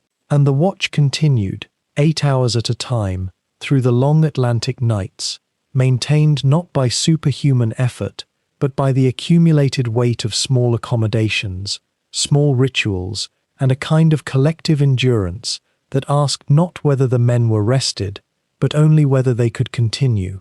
And on that question, night after night, they answered yes. It was perhaps 3 in the morning when the lookout forward spotted it. Not a ship, not yet, but something far more unsettling. A thin beam of light, pale and searching, swept across the low cloud base perhaps 10 miles distant, and in that moment, every man on the bridge of the U-boat seemed to hold his breath at once. The officer of the watch raised his binoculars slowly, watching as the light moved again, a methodical arc that suggested not panic but routine, the practiced sweep of a convoy escort's searchlight, the kind that had learned long ago not to waste electricity on blind searching, but to sweep in patterns that might catch the silhouette of a prowling submarine against the lighter sky beyond. What made this moment so peculiar was its quietness. There was no alarm, no klaxon, no order shouted down the hatch. The watch simply continued. The diesel engines thrummed on, their sound now seeming somehow louder to the men on the bridge, though nothing had changed. One lookout kept his sector, the starboard quarter, while the other turned slightly to better track that distant light. The officer of the watch made a quiet note in the log, bearing distance estimated, character of the light, time. All of it methodical, all of it calm, or at least appearing so to the naked eye. But underneath, beneath the practiced stillness, there was calculation happening. How far away? Moving toward them, or away? Was this one escort, or were there others invisible in the darkness, only their searchlight betraying their position to a patient watcher? The light swept again, and this time it felt closer. Or perhaps it only felt closer because of the way the mind works in darkness. Every distant threat seems to pulse with potential. Every shadow seems to deepen as you stare at it. But the men on the bridge had been trained through months of patrols to distinguish between fear and fact, between the imagination's theatre and the actual geometry of the Atlantic at night. The light was not sweeping toward them directly. Its arc suggested a convoy moving roughly perpendicular to the U-boat's course, maybe 6 or 7 nautical miles off, perhaps moving slower than the underwater hunter could travel, if given the order to engage. Was there a convoy then? Merchant ships somewhere beyond that escort, protected by this vessel, and perhaps others? The officer of the watch lowered his binoculars for a moment, just briefly, letting his night-adapted eyes rest before raising them again. This was the trick that separated the good night watch officers from the exhausted ones, to know when to look away, when to trust peripheral vision, when to give the eyes themselves a moment to reset. For hours now, since taking the watch at midnight, he had been doing this work, studying the darkness with the intensity of a man trying to read a book written in very faint ink on a very dark page. And now a searchlight had arrived to make that page slightly less illegible. Another sweep. This time, perhaps because of a shift in wind, or because the escort was indeed moving closer to investigate something, some suspicion of sonar contact, or perhaps just following its programmed search pattern, the beam seemed to cut closer to the U-boat's position, not touching them, not yet, but close enough that there was a moment of genuine vulnerability. If that beam swept just a few degrees farther, if the escort was looking specifically in this direction, then the low conning tower and the small cluster of figures on the bridge might catch that light and become immediately, undeniably, present to the men aboard the surface ship. And then everything would change. The quiet watch would end, the klaxon would sound, there would be the practiced rush of men down the hatch, the flooding of the dive tanks, the sound of rushing water and screaming air, and then the terrifying silence of the depths as the U-boat fled downward with its shadow visible on the surface above, marked and hunted. But the beam swept past. It moved beyond them, back toward what might have been its original sector of responsibility, and the tension on the bridge gradually, almost imperceptibly, released. Not entirely. Tension never fully releases during a night watch when enemy forces are known to be in the vicinity, but the acute spike of it, the moment when the possibility of death became something more than theoretical, seemed to pass. The officer made another note: the time, the searchlight's position, its apparent direction of travel. Everything was data. Everything was information that might be useful to the commander below, to the radio officer who might transmit what was known to other U-boats in the area, to the navigator plotting this encounter into his dead reckoning chart. There had been no contact yet, no actual sighting of the convoy itself, only this distant probe of light. But that was often how it went. A U-boat on the surface at night was like a predator at the edge of a waterhole, invisible until it revealed itself, dependent entirely on the other's failure to notice. And sometimes, often in fact, the hunter saw only glimpses of the hunted before being forced to make a decision, close the distance for a better approach, or remain quiet and wait for another chance later. The watch continued. The engine's throb went on. The wind carried its salt smell across the low bridge. And somewhere out there in the darkness, perhaps 6 miles away or perhaps 9, the searchlight swept its arc again, a searchlight that the men on the U-boat would never see turn toward them directly, a searchlight that would continue its routine work of watching empty ocean, unaware that it had been seen, unaware that at least one pair of very sharp eyes had been tracking its every movement as it moved across the black Atlantic night. The pencil mark on the chart grew steadier as the hours passed. The U-boat commander, having caught the faint glow of a steamer's stern light hours before, had decided not to attack immediately. The prize was too small, or perhaps, more likely, larger shapes loomed somewhere in the darkness ahead. Other hunters moved through these waters. Patience was a weapon too, so the boat settled into a slow, deliberate shadow dance that would last until the next dawn threatened to break the night's protective cover. Imagine the peculiar mathematics of it. The U-boat's diesel engines, which could push her to perhaps 18 knots on the surface, had to be throttled back. Too fast, and she might overrun the convoy in darkness. Too slow, and she might fall away into the black and lose her prey entirely. The convoy itself, laden merchant ships with their naval escorts, rarely moved faster than 8 or 9 knots. 3 or 4 escorts circled them like border collies herding sheep. The U-boat had to match this rhythm exactly, a submarine mimicking the movements of her intended targets, always staying just beyond the outer ring of visibility where a lookout might spot her low silhouette against the starfield, but close enough that the bridge watch never lost sight of the dancing masthead lights strung across the horizon ahead. The officer of the watch balanced a pair of binoculars in his steady hands. His eyes had long since adjusted to the starlight. He understood the convoy's shape now, the rough spacing of the ships, the pattern of their running lights, the small pinpricks of red and green that identified their hulls in the darkness.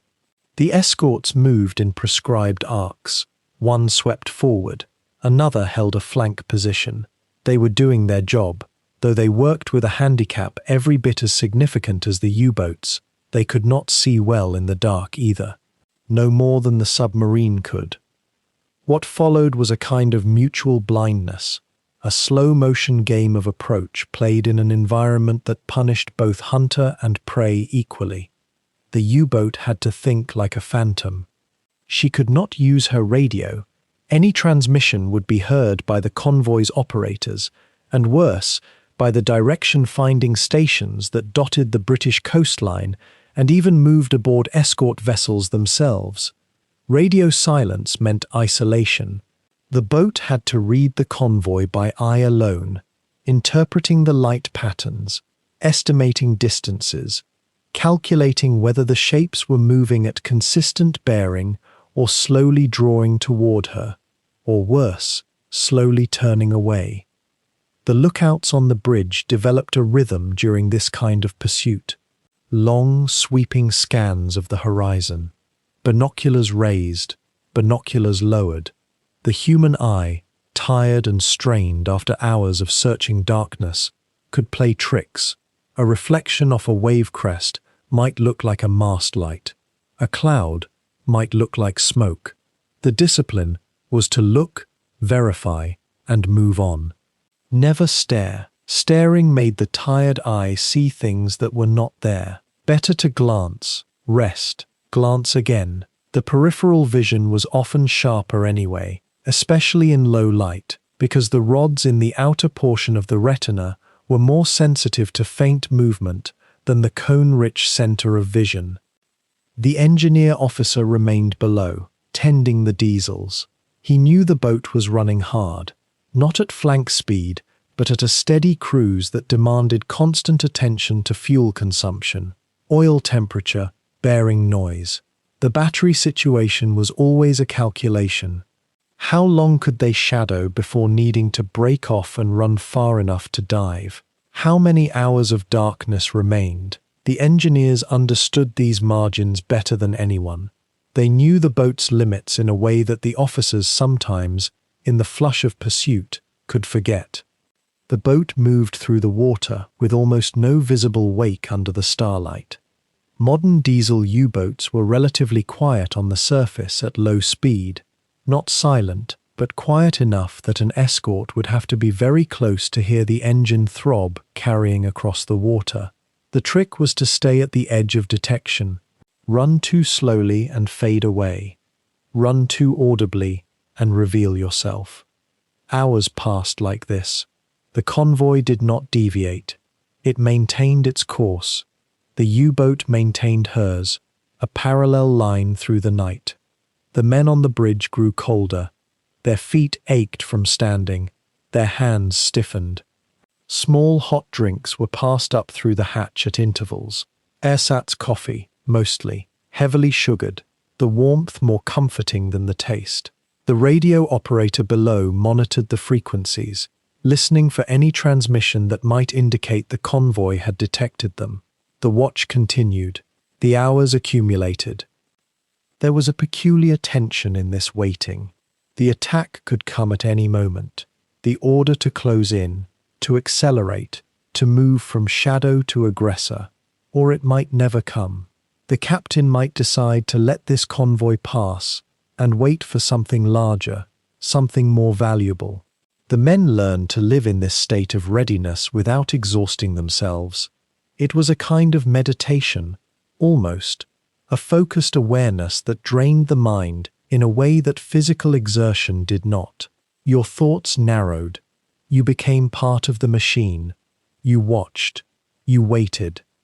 You breathed carefully to conserve the cold, dense air around you on the bridge. The stars wheeled overhead in their ancient patterns. The North Star held steady. Orion hung in the western sky. To a trained navigator, these were not merely beautiful, they were informational. They told you where you were, which direction was true north, how much time remained before dawn would drive you beneath the waves. The men on watch learned to read this sky as their ancestors had read it in centuries past. The sea kept no secrets for those patient enough to observe it. And still the shadows moved through the darkness, the convoy ahead, the U-boat behind, each aware of the other's presence but separated by geography and psychology, and the simple fact that night, while it protected the submarine, also limited her ability to strike decisively. Attacks required position.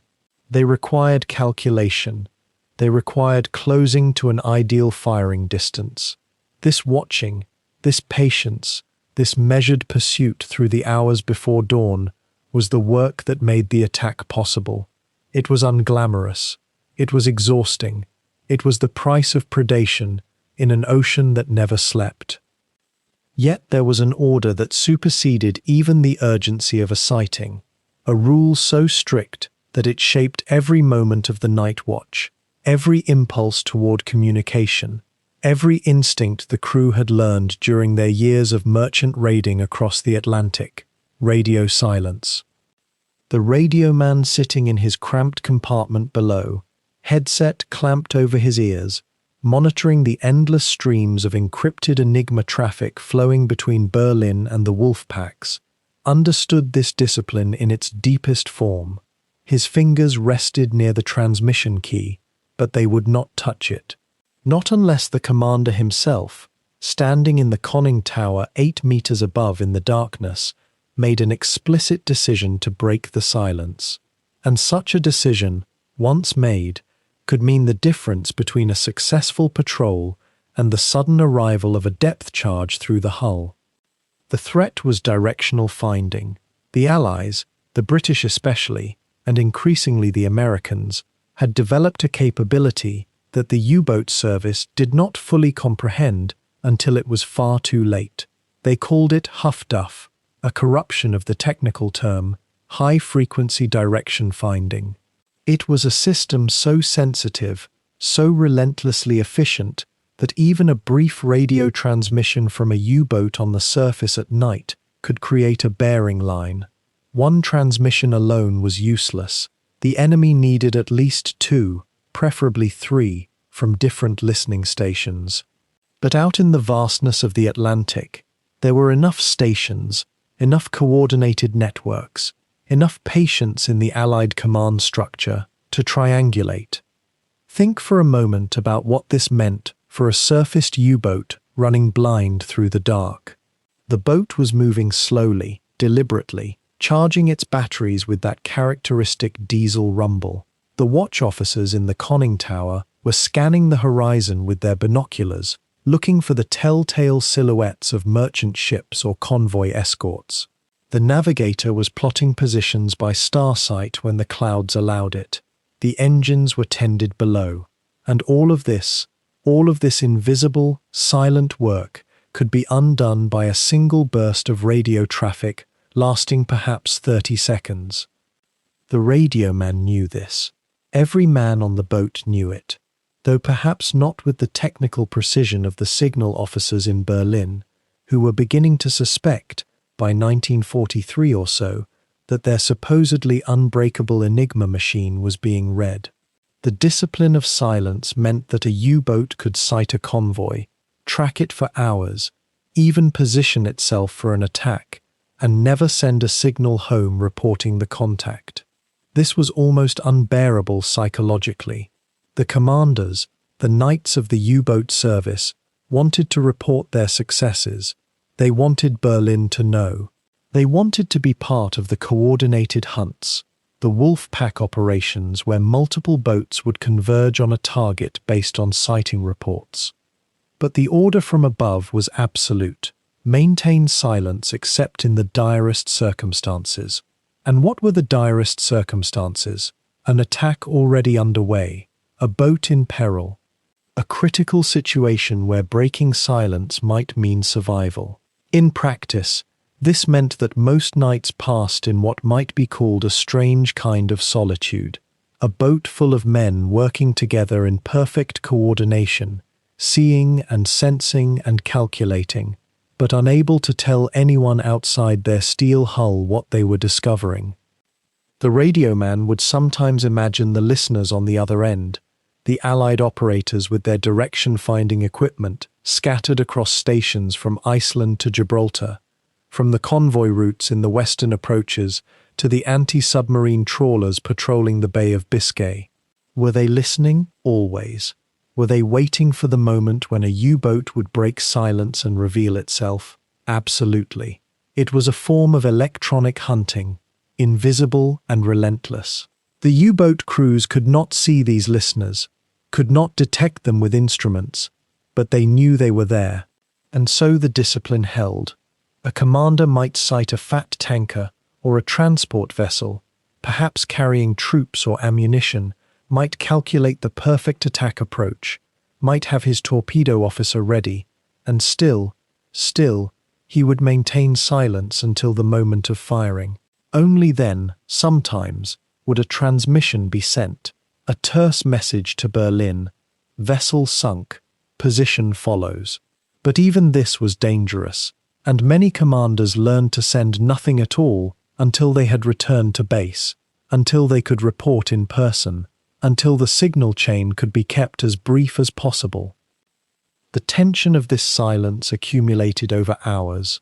Imagine the radio man listening to the white noise of the ether, hearing nothing but atmospheric crackle and the occasional whisper of distant conversations in code.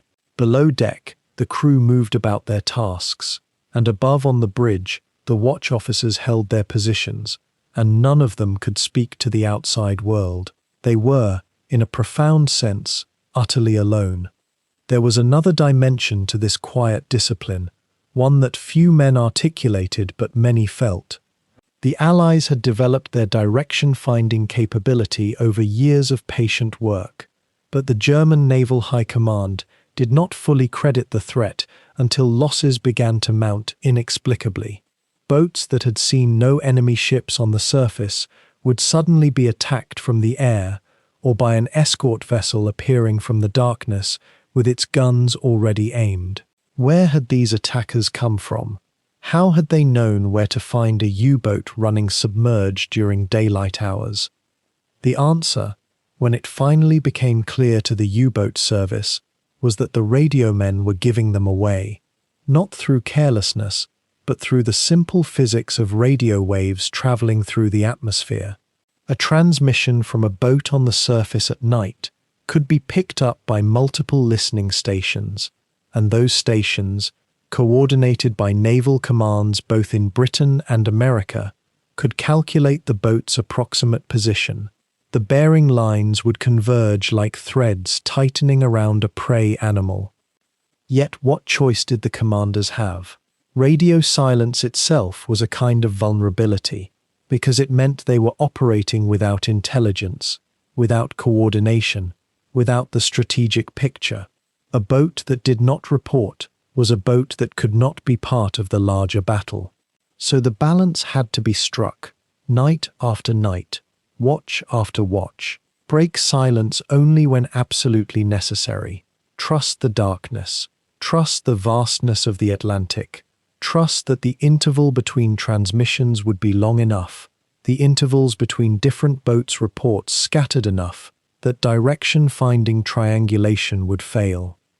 But by 1943, this trust was becoming a fragile thing. The Allies were getting better at their listening, better at their triangulation, better at dispatching their anti-submarine forces to the positions where direction-finding had indicated a U-boat might be. And still, The boats surfaced at night, diesel engines running, batteries charging, radio men sitting in the dark with their headsets on, ready to send or receive, but more often simply waiting, listening, being part of the most elaborate, most patient electronic hunt that either side had yet attempted. And yet, as the war deepened into its middle years, something subtle and profoundly troubling began to shift in those night watches. The darkness that had sheltered U-boats for so long, that vast, protective cloak of Atlantic blackness, was slowly, inexorably transforming into something far more dangerous. Not through any change in the night itself, but through the invisible machinery that the Allies had quietly been building, layer by layer, year by year.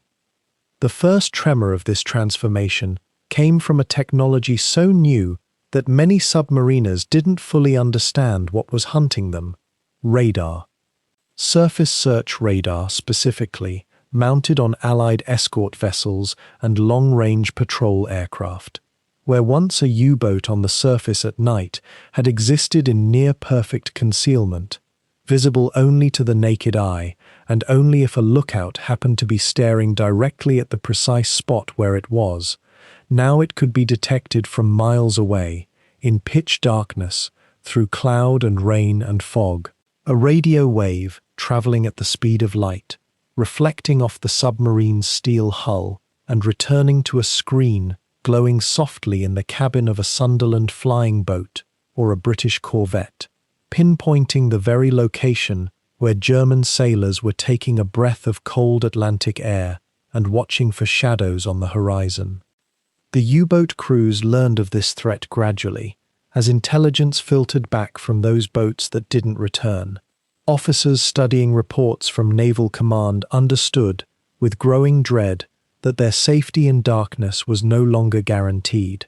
A skipper might order his watch to maintain their usual vigilance, scanning the Black Sea, but now they were also scanning it blind to something that could see them perfectly well. It was a reversal of profound psychological weight. But radar was only the beginning. Even more insidious in many ways was another system that the Allies called high-frequency direction finding, or HFDUF. And here lay a cruel paradox for the German submarine force. Their great advantage in coordinating wolfpack attacks had always been radio communication. A U-boat would report a sighting, raise other boats in the area, and together they would converge on the prey. Radio was the nervous system of the pack, but every transmission, every coded message sent from that conning tower on the surface was a beacon. The Allies, listening on the very same frequencies, could triangulate the U-boat's position with remarkable precision. The very tool that made the Wolfpack lethal had become a chain leading straight back to the submarine's location. Imagine the impossible calculus that a U-boat commander now faced during those night hours. You sight a convoy. Your orders tell you to report it, to call in the pack. Your training tells you to transmit.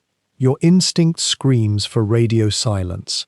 And yet, transmit you must, because that's how the system works.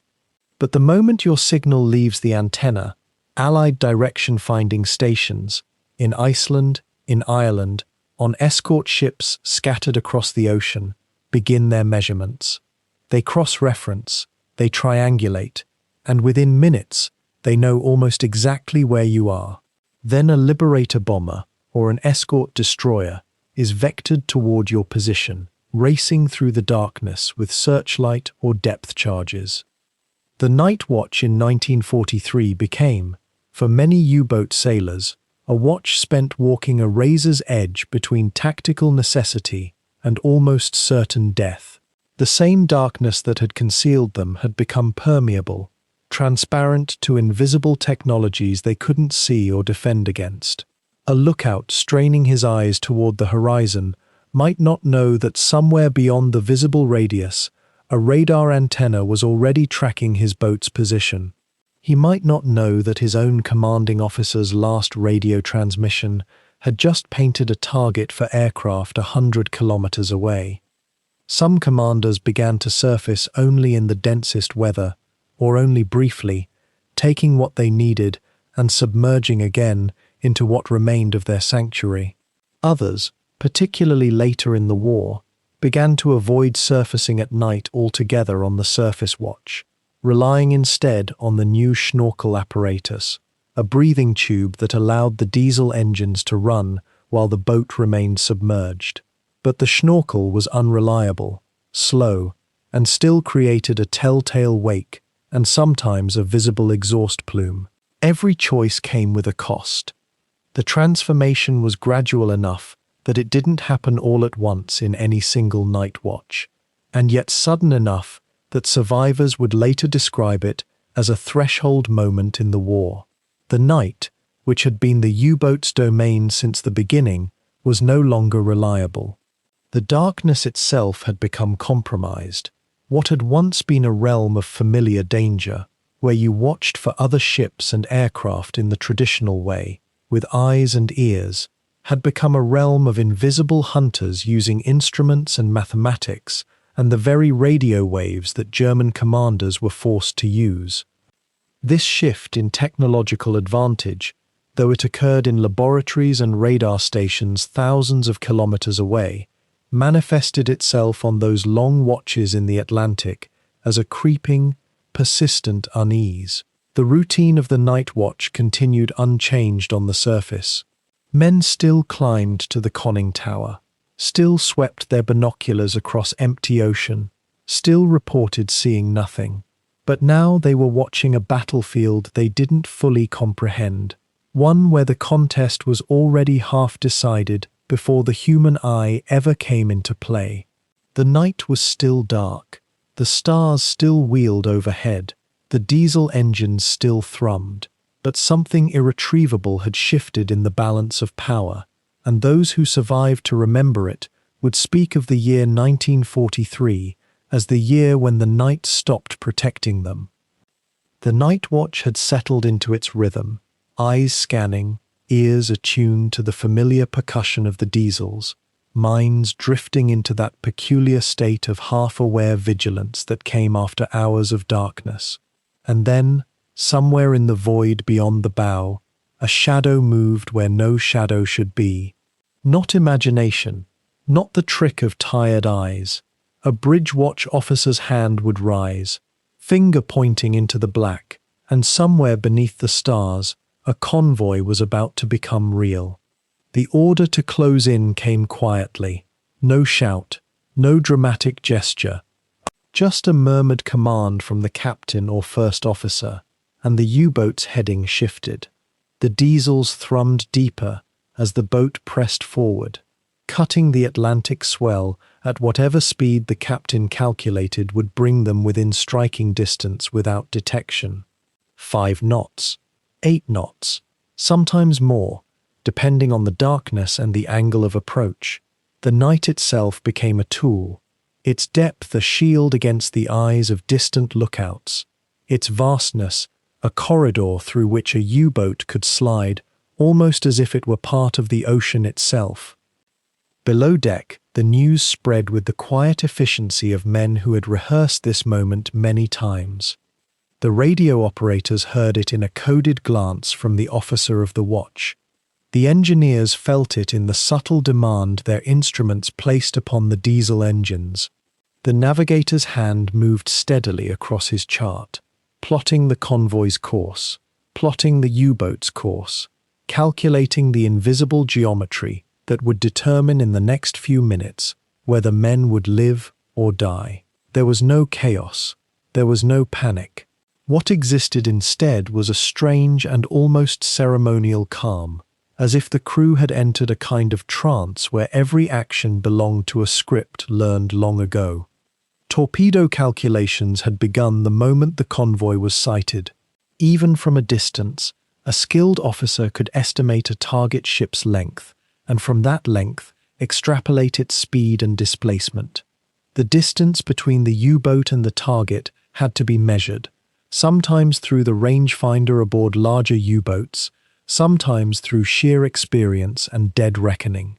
The course of the target ship, the course of the U-boat, the speed of the target, the speed that the U-boat could achieve while remaining undetected.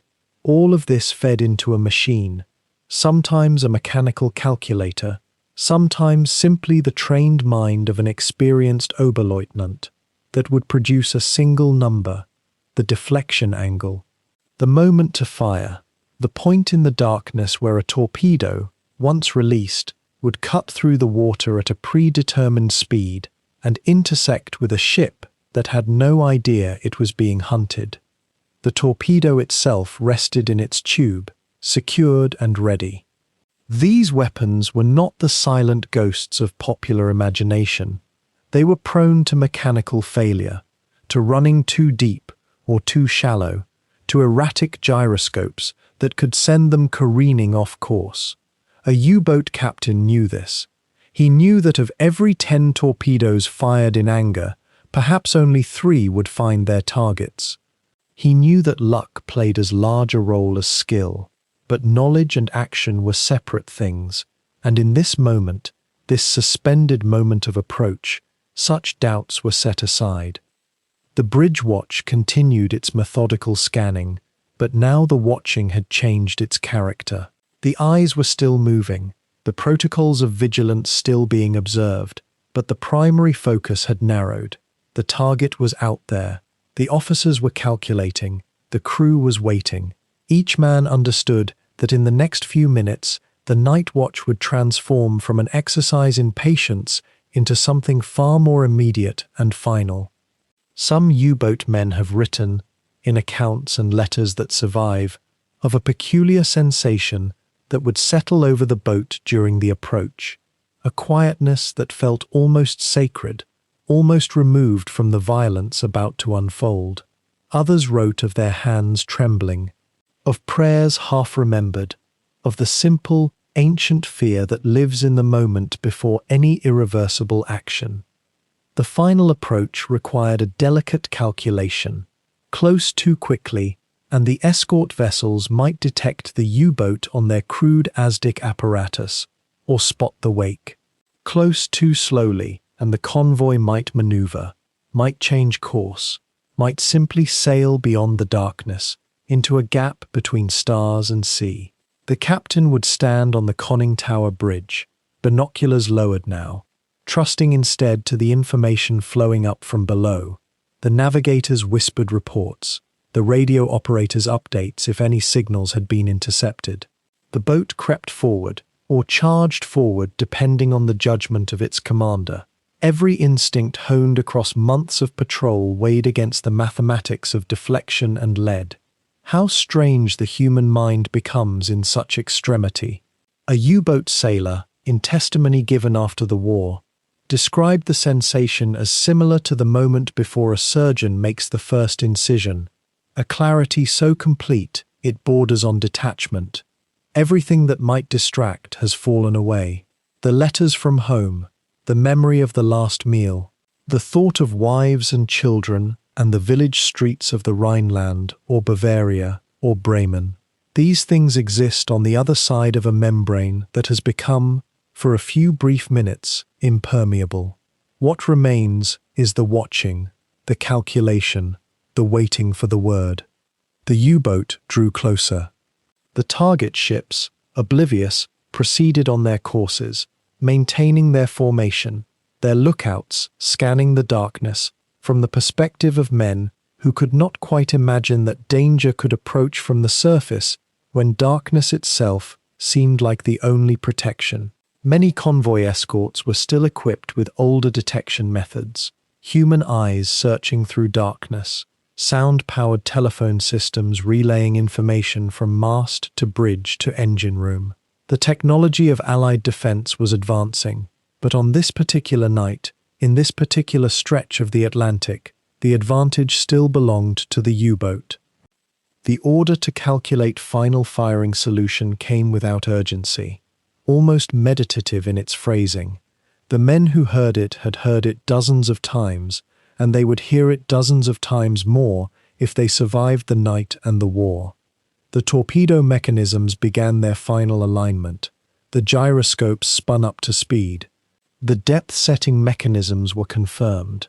Below the conning tower, in the compartments where the 6 or 7 precious weapons rested in their tubes, the technical crew waited with their hands on the firing mechanisms. In the torpedo room, the men responsible for loading and ensuring the weapons' readiness sat in a kind of suspended consciousness.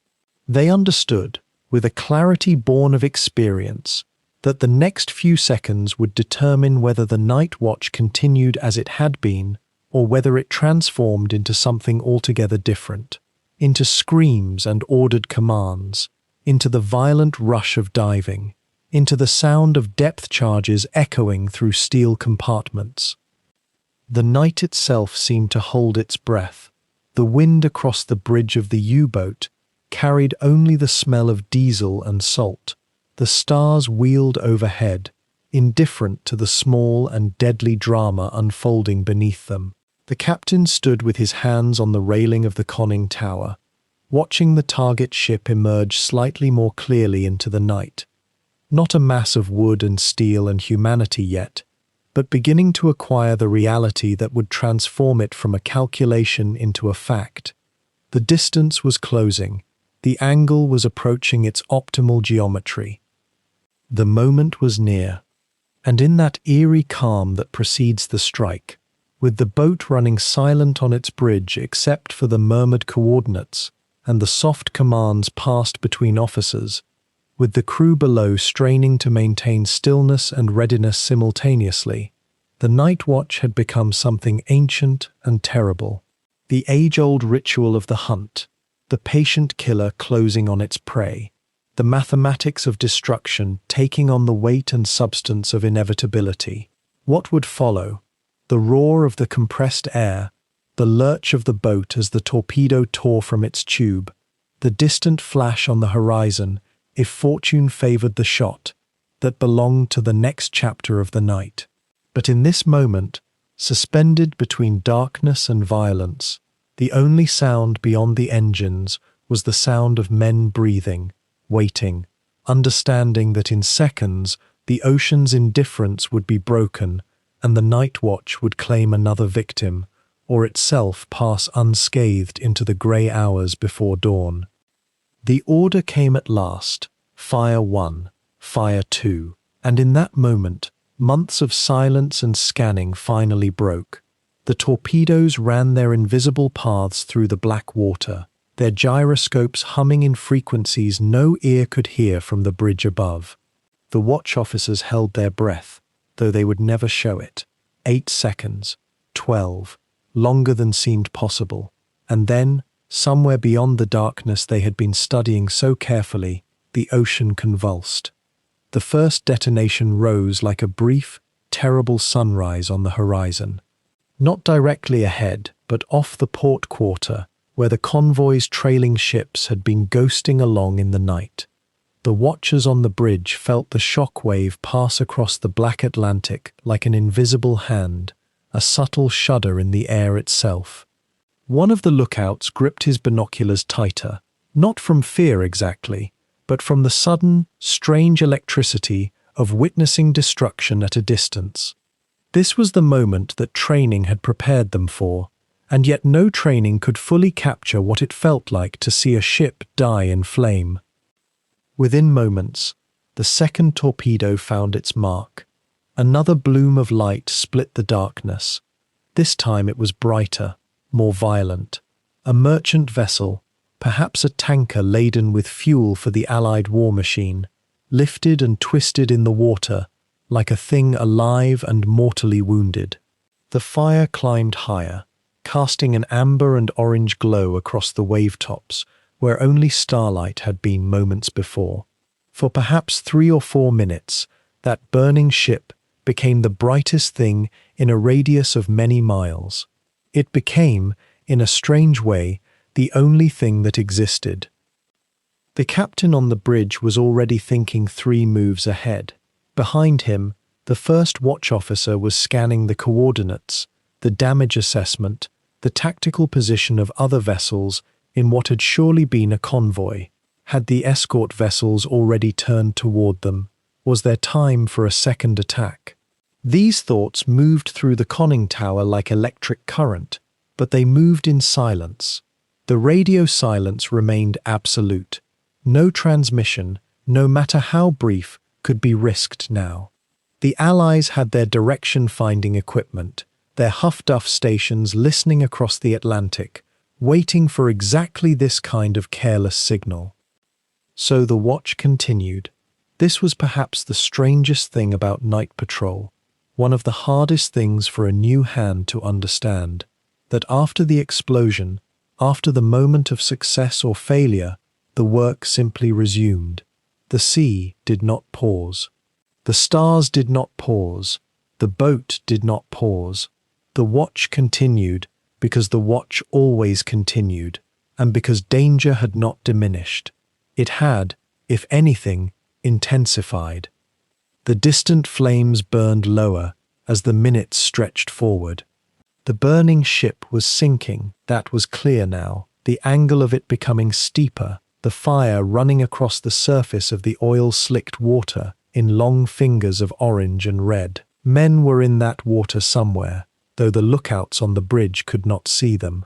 No U-boat of the Kriegsmarine would surface to pick up survivors.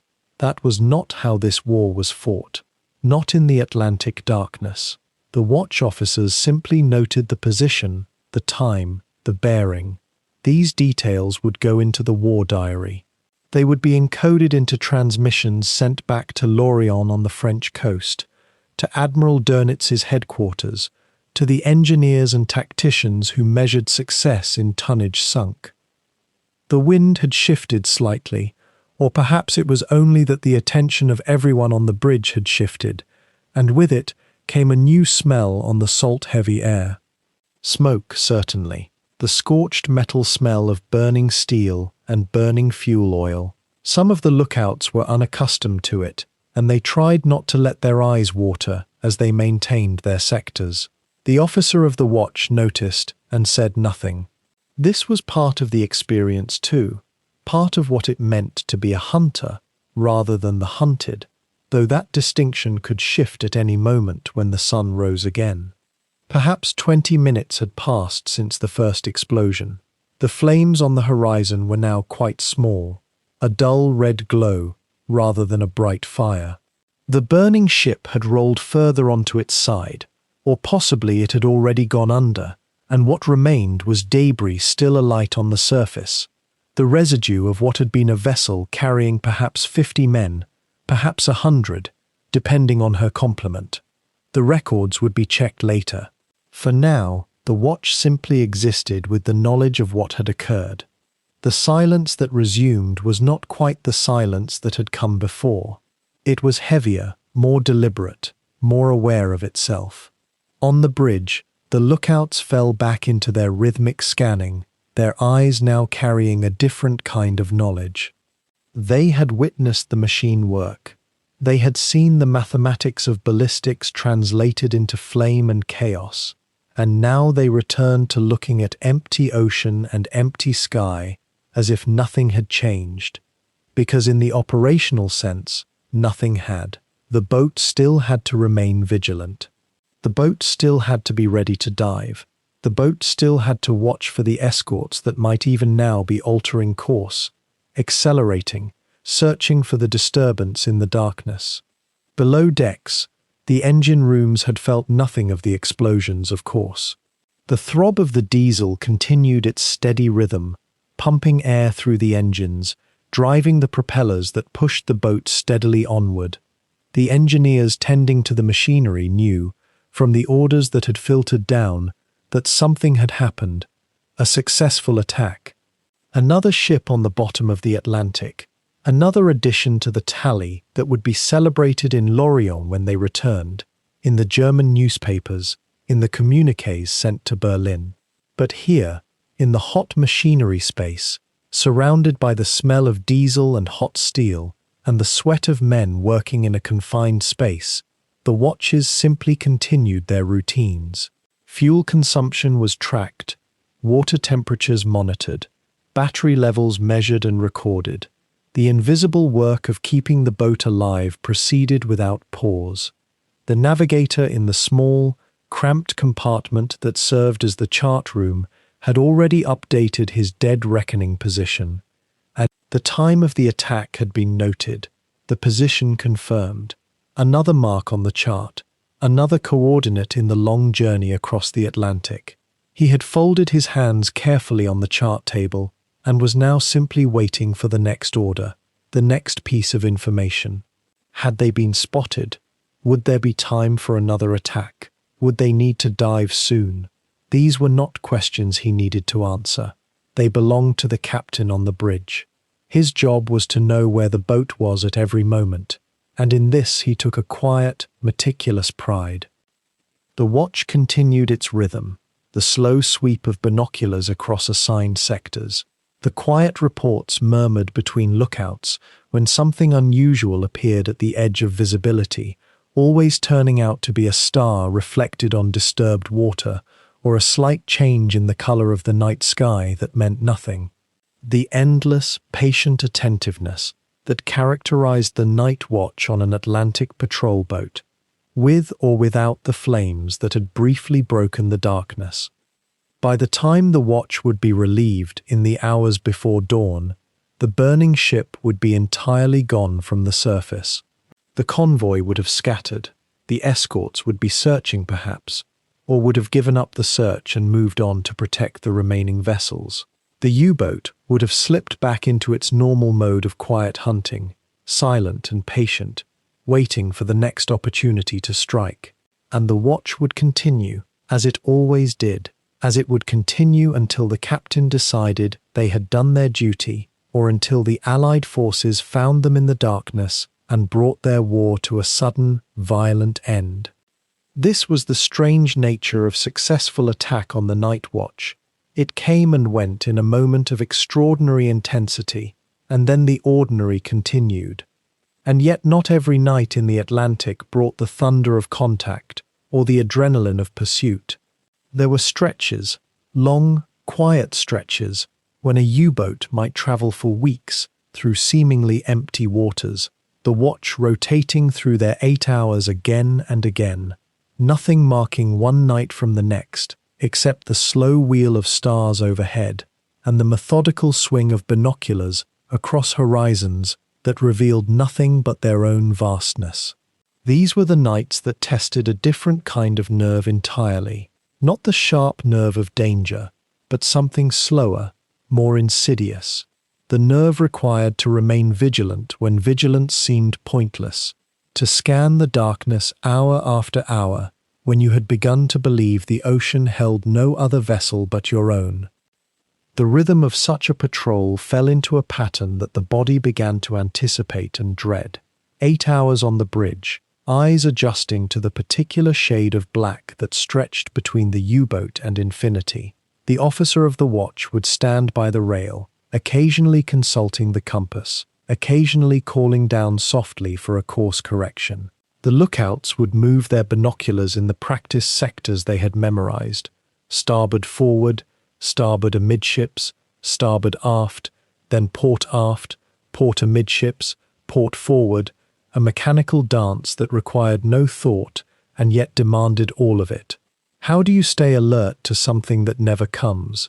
How do you train your mind to notice nothing, night after night, knowing that the one moment you allow your attention to slip might be the moment when a shadow resolves into a destroyer or a merchantman laden with cargo? The stars became companions on these empty watches. The Big Dipper hung in the north where it always did, and the men learned to read the seasons by the rise and fall of constellations they could never quite name. Radio traffic crackled below, increasingly sparse as radio silence became the rule, leaving the surface watch in a kind of profound isolation. The engine thrummed on, steady and purposeful, burning diesel and pushing the U-boat through the swell at 12 knots, going nowhere in particular because there was nowhere to go, because the patrol grid was vast and unpopulated, and all a captain could do was push through it methodically, day by day, watching the water and the air and hoping that something would break the monotony, or that nothing would, depending on your perspective. In those weeks of nothing, the mind began to play peculiar tricks. A lookout's eyes might focus on a wave pattern and suddenly convince him that he was seeing the bow wake of a distant ship. He would raise his binoculars, his heart accelerating, only to realize that he was watching a trick of phosphorescence or a harmonic pattern in the swell that the tired mind had assembled into meaning. The officers learned to distinguish between genuine alerts and the phantom contacts that emerged from fatigue and wishfulness. There was a strange longing that developed on patrols like these, not quite a desire for danger, but a hunger for something to break the sameness, even if breaking it meant immediate peril. Some men found this easier to bear than others. The young ones sometimes struggled more, their minds too active, too full of stories about what they might encounter.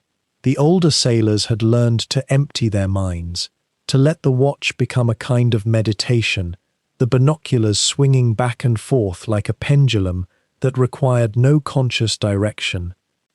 The officers maintained their logs during these nights, recording the positions and times, charting their dead reckoning by compass and logline, watching the stars drift overhead as the earth turned beneath them. If there had been a radio fix, the position would have been certain, but radio silence often meant that the only position they truly knew was the one they had begun with. Everything else an educated guess refined by hours of careful sailing. The navigator would sometimes climb to the bridge during the small hours, stepping out of the cold air below where the diesel fumes were thickest, to take a sight, or simply to breathe something less poisoned. He would confer quietly with the officer of the watch about the current set and drift, about the possibility that they had slipped south or north of their intended course, knowing that no correction mattered much because the patrol area was so vast that finding a convoy would be as much luck as skill. The men below deck during these quiet watches found their own rhythms. The radio operator sat listening to the static, occasionally a crackle that might have been a distant transmission or might have been nothing at all.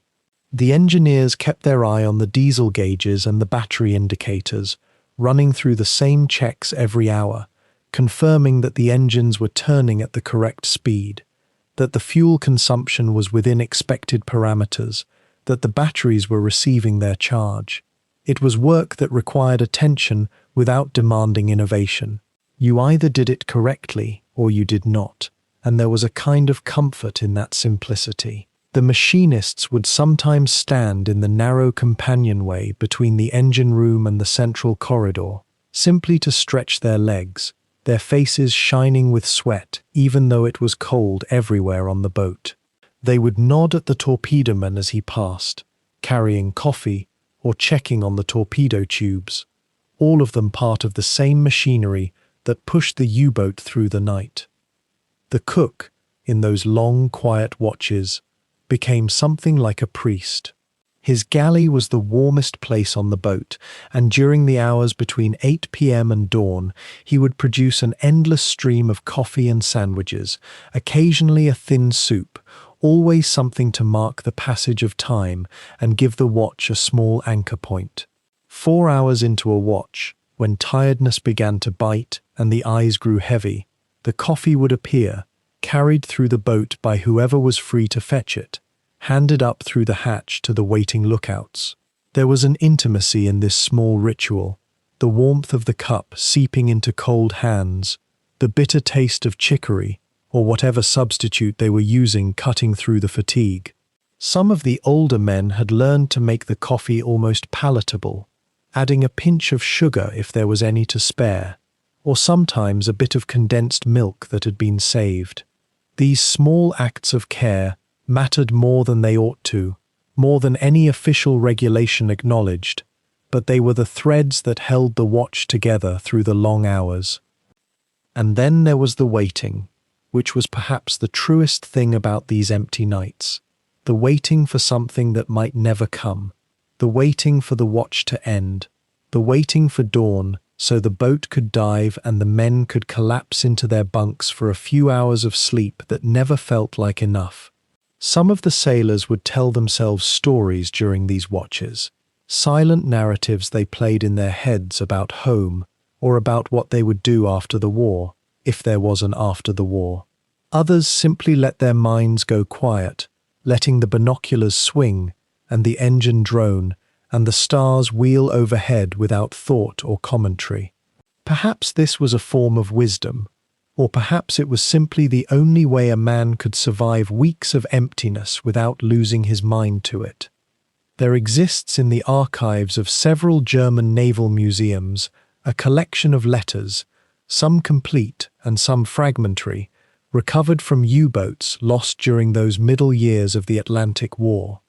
These pages, written during the long hours of night watch, when a man might steal a few moments between lookout rotations, reveal something that no official log or tactical report could ever capture: the texture of homesickness beneath the northern stars.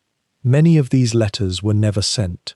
They lived in the back pockets of wool uniforms, or tucked beneath thin mattresses in the narrow bunks, written by lamplight in the warmth of the control room before being carried topside into the freezing spray, where a sailor might read them again in those moments when the watch demanded nothing but alertness and the mind was left free to wander. Consider the young Maschinenmart, the engine room mate, named Klaus, documented in the fragments we have from U-553, who wrote during a 4-week patrol in the winter of 1942 about the cold that penetrated even the insulation of his wool underwear and the thick sweaters layered beneath his reefer jacket. He described in language both precise and aching the way his fingertips would go numb despite the heavy gloves, and how he would sometimes hold them near the heat discharge pipes from the diesel engines just long enough to feel the blood return, though never long enough to be burned. But what filled most of his letter was not the physical discomfort. It was the image of his small apartment in Hamburg, which his wife had written to him about in recent letters, how she had repaired a crack in the plaster above the bedroom window using newspaper and paste, how their daughter had learned a new song from the wireless, how the landlord had finally fixed the leak in the kitchen roof that had plagued them for 2 winters. These details, conveyed across the dark Atlantic in the irregular mail that reached U-boat bases, became anchors to a life that felt increasingly like a memory or a dream, something glimpsed from very far away. The psychological mechanism at work in these quiet moments was subtle and profound. During the intensity of a sighting, when radar warnings crackled or when a shadow appeared on the horizon, a U-boat sailor had no time for homesickness, no room in his mind for anything but procedure and threat assessment and the roar of diesel engines. But during those long stretches of empty ocean, when the watch meant 8 hours of methodical scanning and the sea offered nothing but its own emptiness, the mind would begin its private drift. A sailor might be standing on the bridge in the blue dark Atlantic night, salt spray stinging his face, hands gripping the edge of the periscope shears for warmth and steadiness, and suddenly he would be thinking not of the next convoy or the vector calculations the navigator had been murmuring about below, but of a small detail, the sound of his son's laugh, or the taste of his mother's apple cake at Christmas, or the particular way afternoon light fell through the curtains of his childhood home in a town whose name probably would have meant nothing to the crews of the destroyers hunting him. The German Naval Command was not entirely unaware of these currents of emotion running through their crews. There exists a somewhat pedantic directive from late 1942, issued to U-boat command centers, recommending that officers should be alert to signs of Heimweh, homesickness or yearning for home, as it could affect crew performance and discipline. The remedy proposed was both practical and somewhat touching in its limitations. Ensure that letters from home reached the submarines regularly if possible. Permit crew to write responses on designated mail days, and encourage conversation about family and peacetime hopes during the rare moments when the boat was secure and the atmosphere relatively relaxed. Few commanders, it seems, took this particularly seriously, but the directive itself reveals that even in the rigid military hierarchy of the Kriegsmarine, the human need for connection and memory was acknowledged as something real.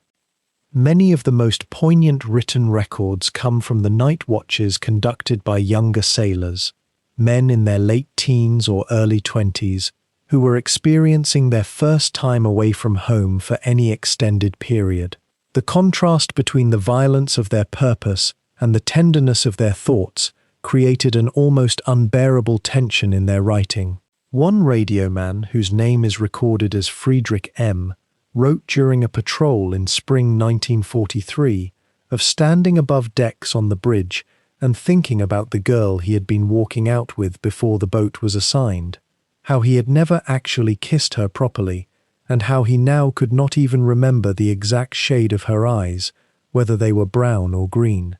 He wrote that he had tried to hold the image in his mind, but it kept slipping away, replaced by the grey-blue void of the Atlantic and the taste of salt in his mouth. The letter continues with a note that he had woken up the next morning, unable to remember whether he had actually written the thing or merely dreamed it.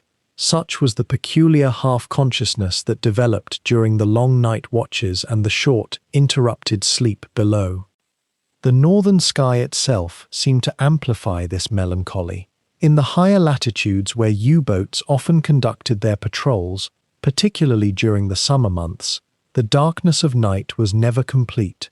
Even at the deepest hours, usually around 3 or 4 in the morning, a faint luminescence would persist on the horizon, a sort of lingering twilight that made the stars less bright than they should have been, and that seemed somehow to make the emptiness of the ocean more profound rather than less. One officer, Kapitänleutnant Schulze of U-432, noted in his private journal, which survived the war and is now held in a Hamburg archive, that this twilight quality of the northern night made him feel simultaneously closer to home and impossibly far away. The latitude and the season combined to create a landscape that belonged neither to day nor to night, and sailors would sometimes find themselves thinking of autumn evenings in Germany, the particular quality of dusk in September or October, the way the light hung golden over fields before winter came to make everything sharp and colourless.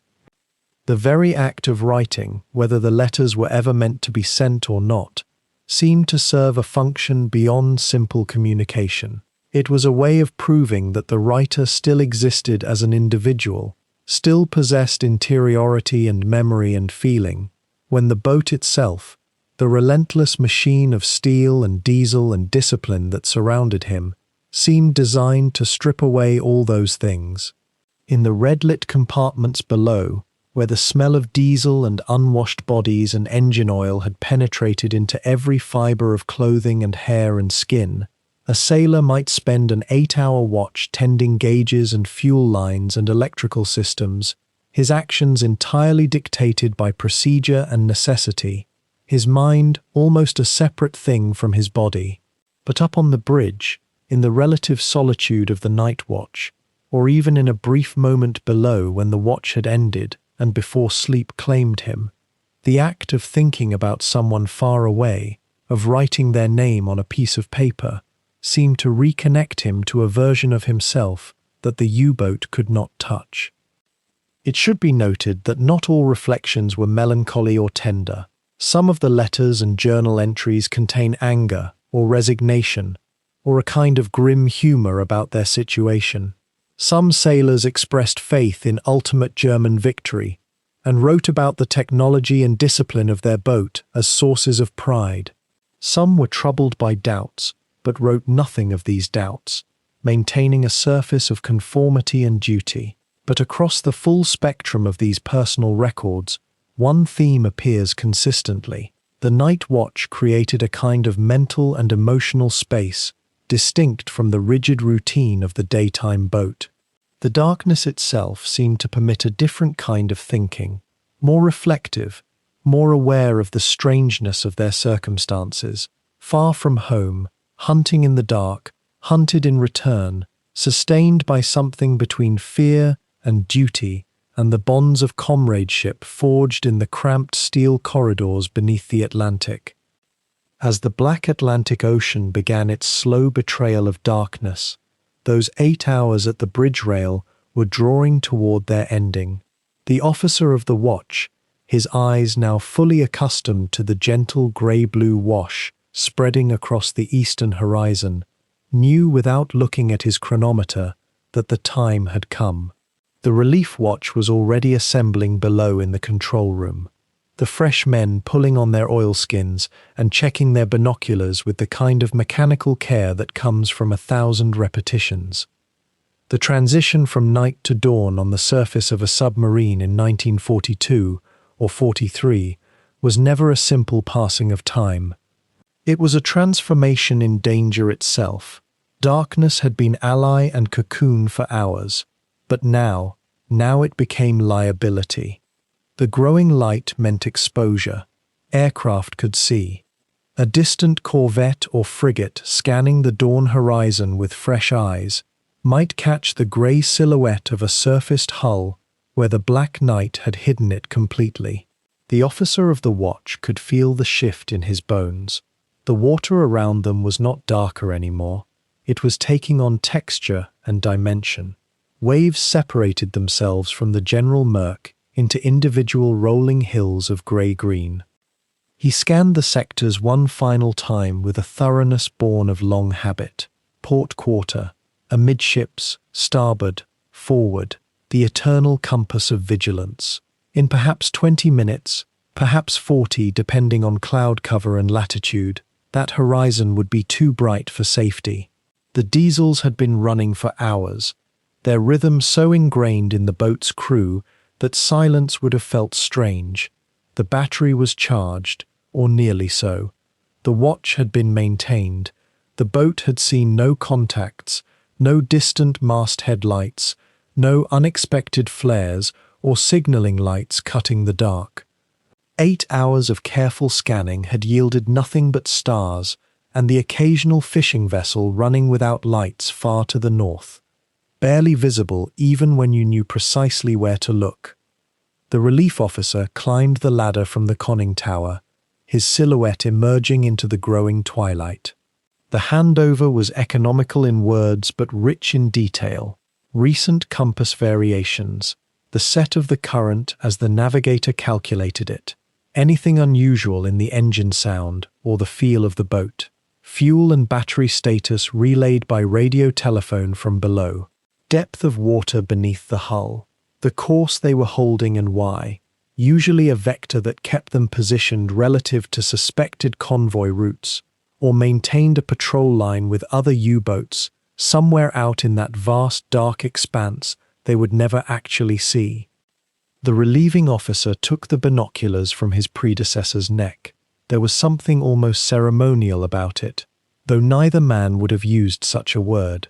The night watch, the 2200 to 0600 watch, or perhaps this rotation had been 2000 to 0400, was ending. The outgoing officer descended into the boat, back through the hatch that always seemed too small and too narrow when you were tired, back down into the red-lit world of gauges and standing men and the smell of diesel exhaust that no amount of ventilation could fully banish.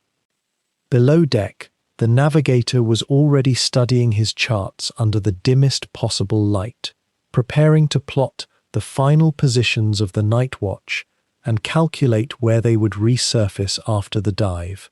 The radio operator had the headphones clamped to his ears, listening for the faint Morse code signals that might carry orders from U-boat command, encrypted and carried through the ether in patterns that the British were learning ever more effectively to read. The chief engineer was making mental notes of fuel consumption, calculating whether they could sustain another full night on the surface or whether they would need to dive earlier and conserve. The dawn watch had perhaps 30 minutes, perhaps less. The horizon was definitely lighter now. Not bright, not yet, but no longer the absolute darkness they had known since midnight. The stars were fading in the east. The water below showed shapes and texture where before it had been a formless void. The officer of the watch could feel the pressure building in the crew's attention, that subliminal awareness that safety would soon demand they leave the surface. A surfaced U-boat in daylight was a hunting wolf caught in an open meadow. The chief quartermaster was already checking the diving stations informally, sending men to their positions in a quiet voice that carried no alarm. No crash dive was anticipated. This was routine, the normal rhythm of nocturnal surface operations that had governed U-boat patrol procedures since the early years of the war. But routine or not, there was the ever-present understanding that an alarm bell might sound at any moment, a distant smudge that might resolve itself into a mast, a glint of chrome or glass that could be a periscope in the hands of an Allied submarine. An aircraft engine, heard first by the hydrophone operator below, impossible to locate in the dark but known to be there. The watch changed at the bridge again, this time with the second relief already aware that their tenure would be brief. Perhaps an hour more on the surface, perhaps two if the cloud cover remained heavy. The men heading below descended into the red glow and the throb of machinery with the particular gratitude of those who had not slept in the previous night and would soon be able to claim a spot in a bunk, though claiming one's bunk on a U-boat was itself a negotiated affair, shared in shifts, the mattress still warm from the man who had just vacated it. The sky continued its slow brightening. It was not a dramatic dawn. The Atlantic in temperate latitudes rarely produced the kind of theatrical sunrise that men remembered. It was rather a gradual leaching of darkness, a steady dilution of black into grey-blue, then grey-white.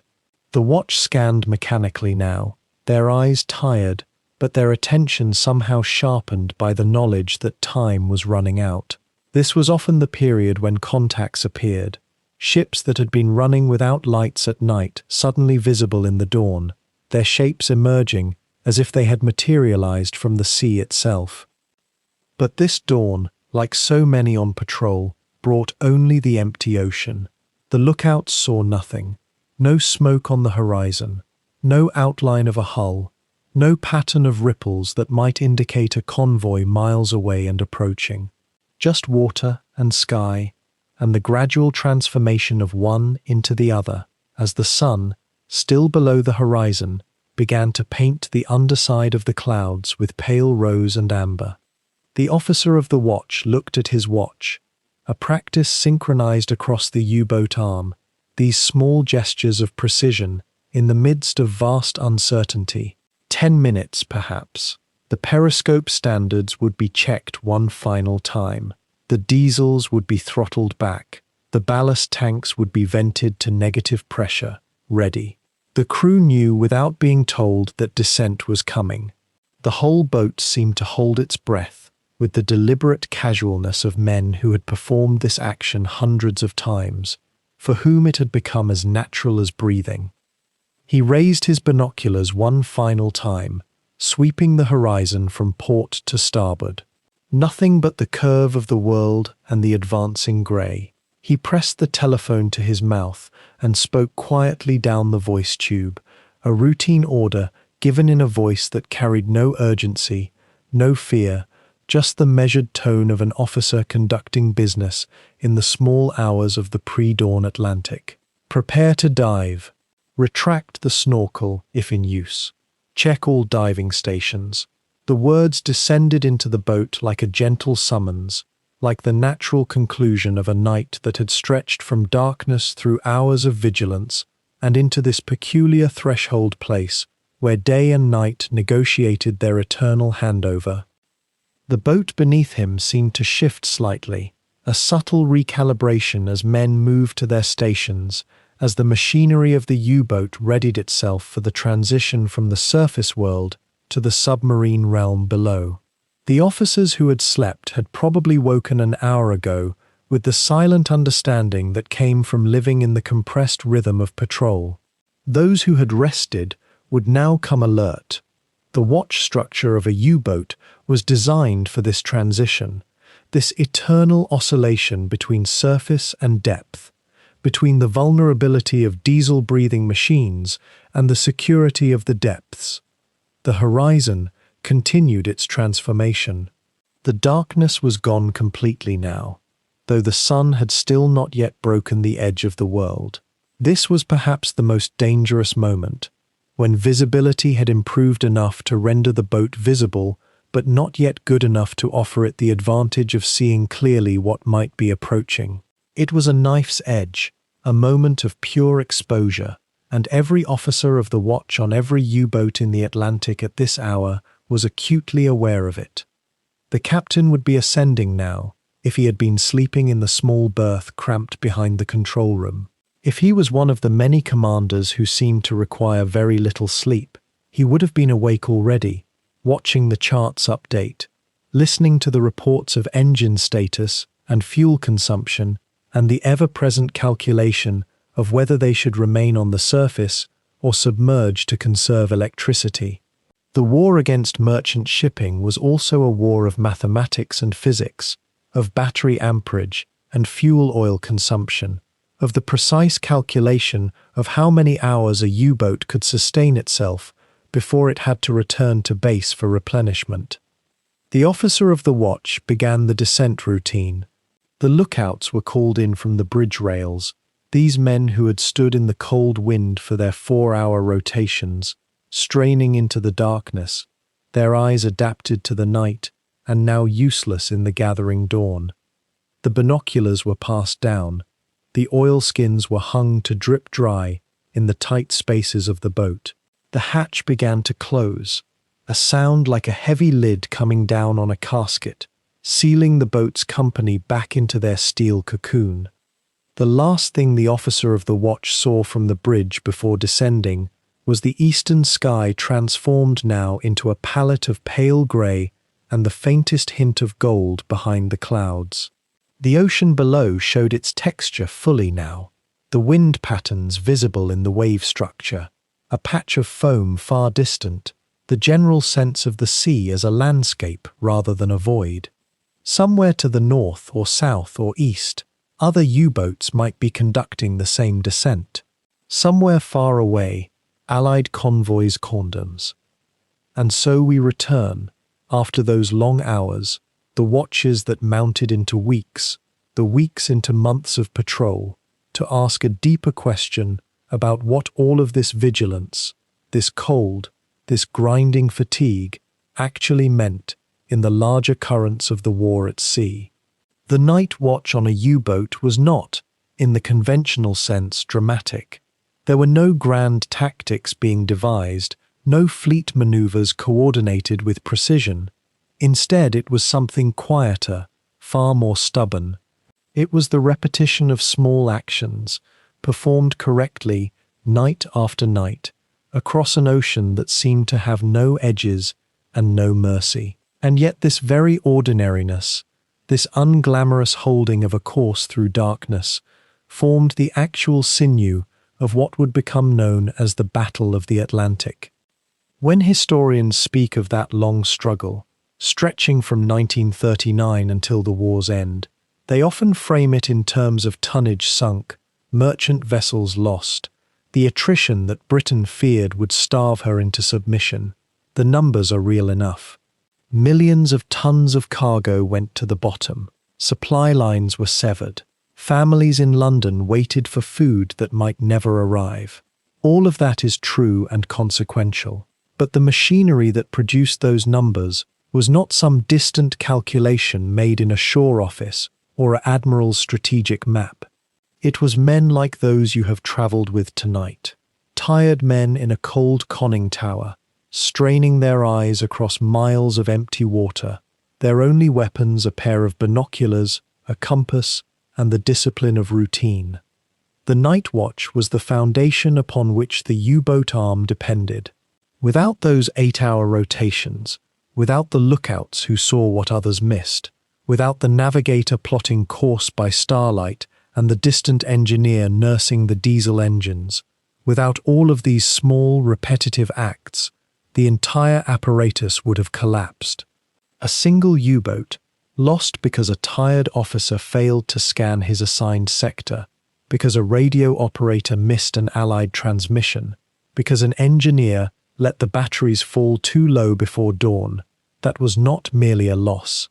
It was a failure in the larger machinery of survival, and the Kriegsmarine understood this with absolute clarity. This is perhaps why U-boat captains were so insistent upon discipline in the night watch. It was not cruelty or obsession. It was the recognition that each moment of vigilance, each careful turn of the periscope, each quiet murmured report from the bridge carried weight beyond what any individual sailor could perceive.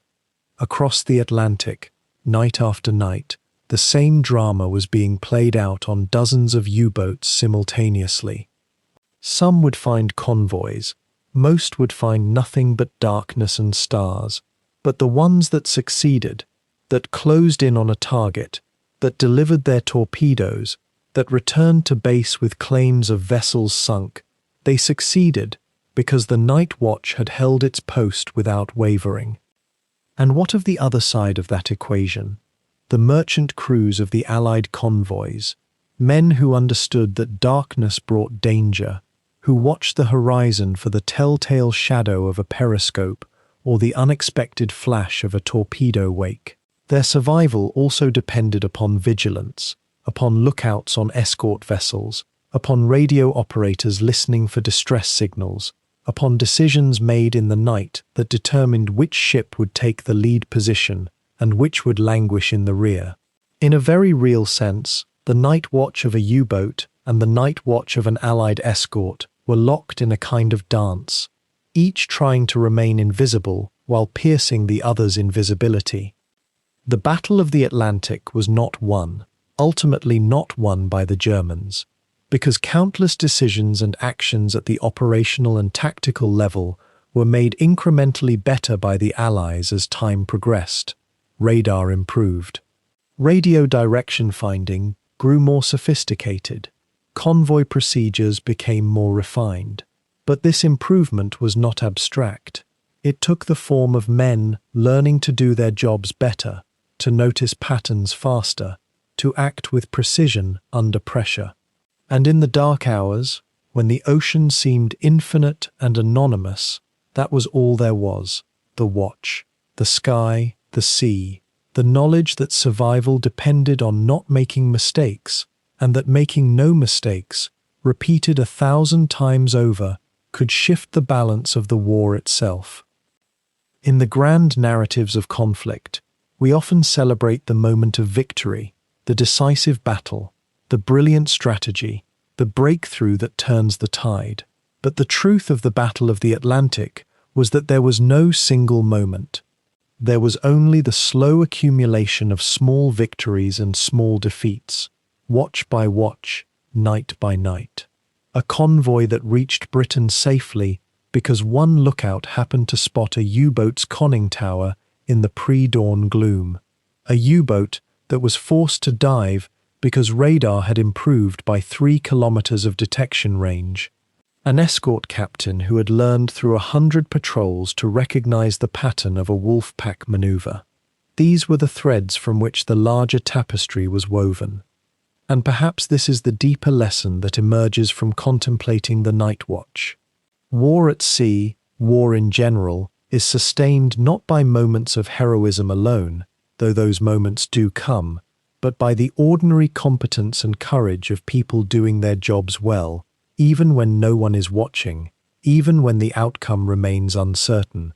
The night watch on a U-boat was brutal and demanding and sometimes tedious beyond measure, but it was also the point at which grand strategy met the physical reality of survival.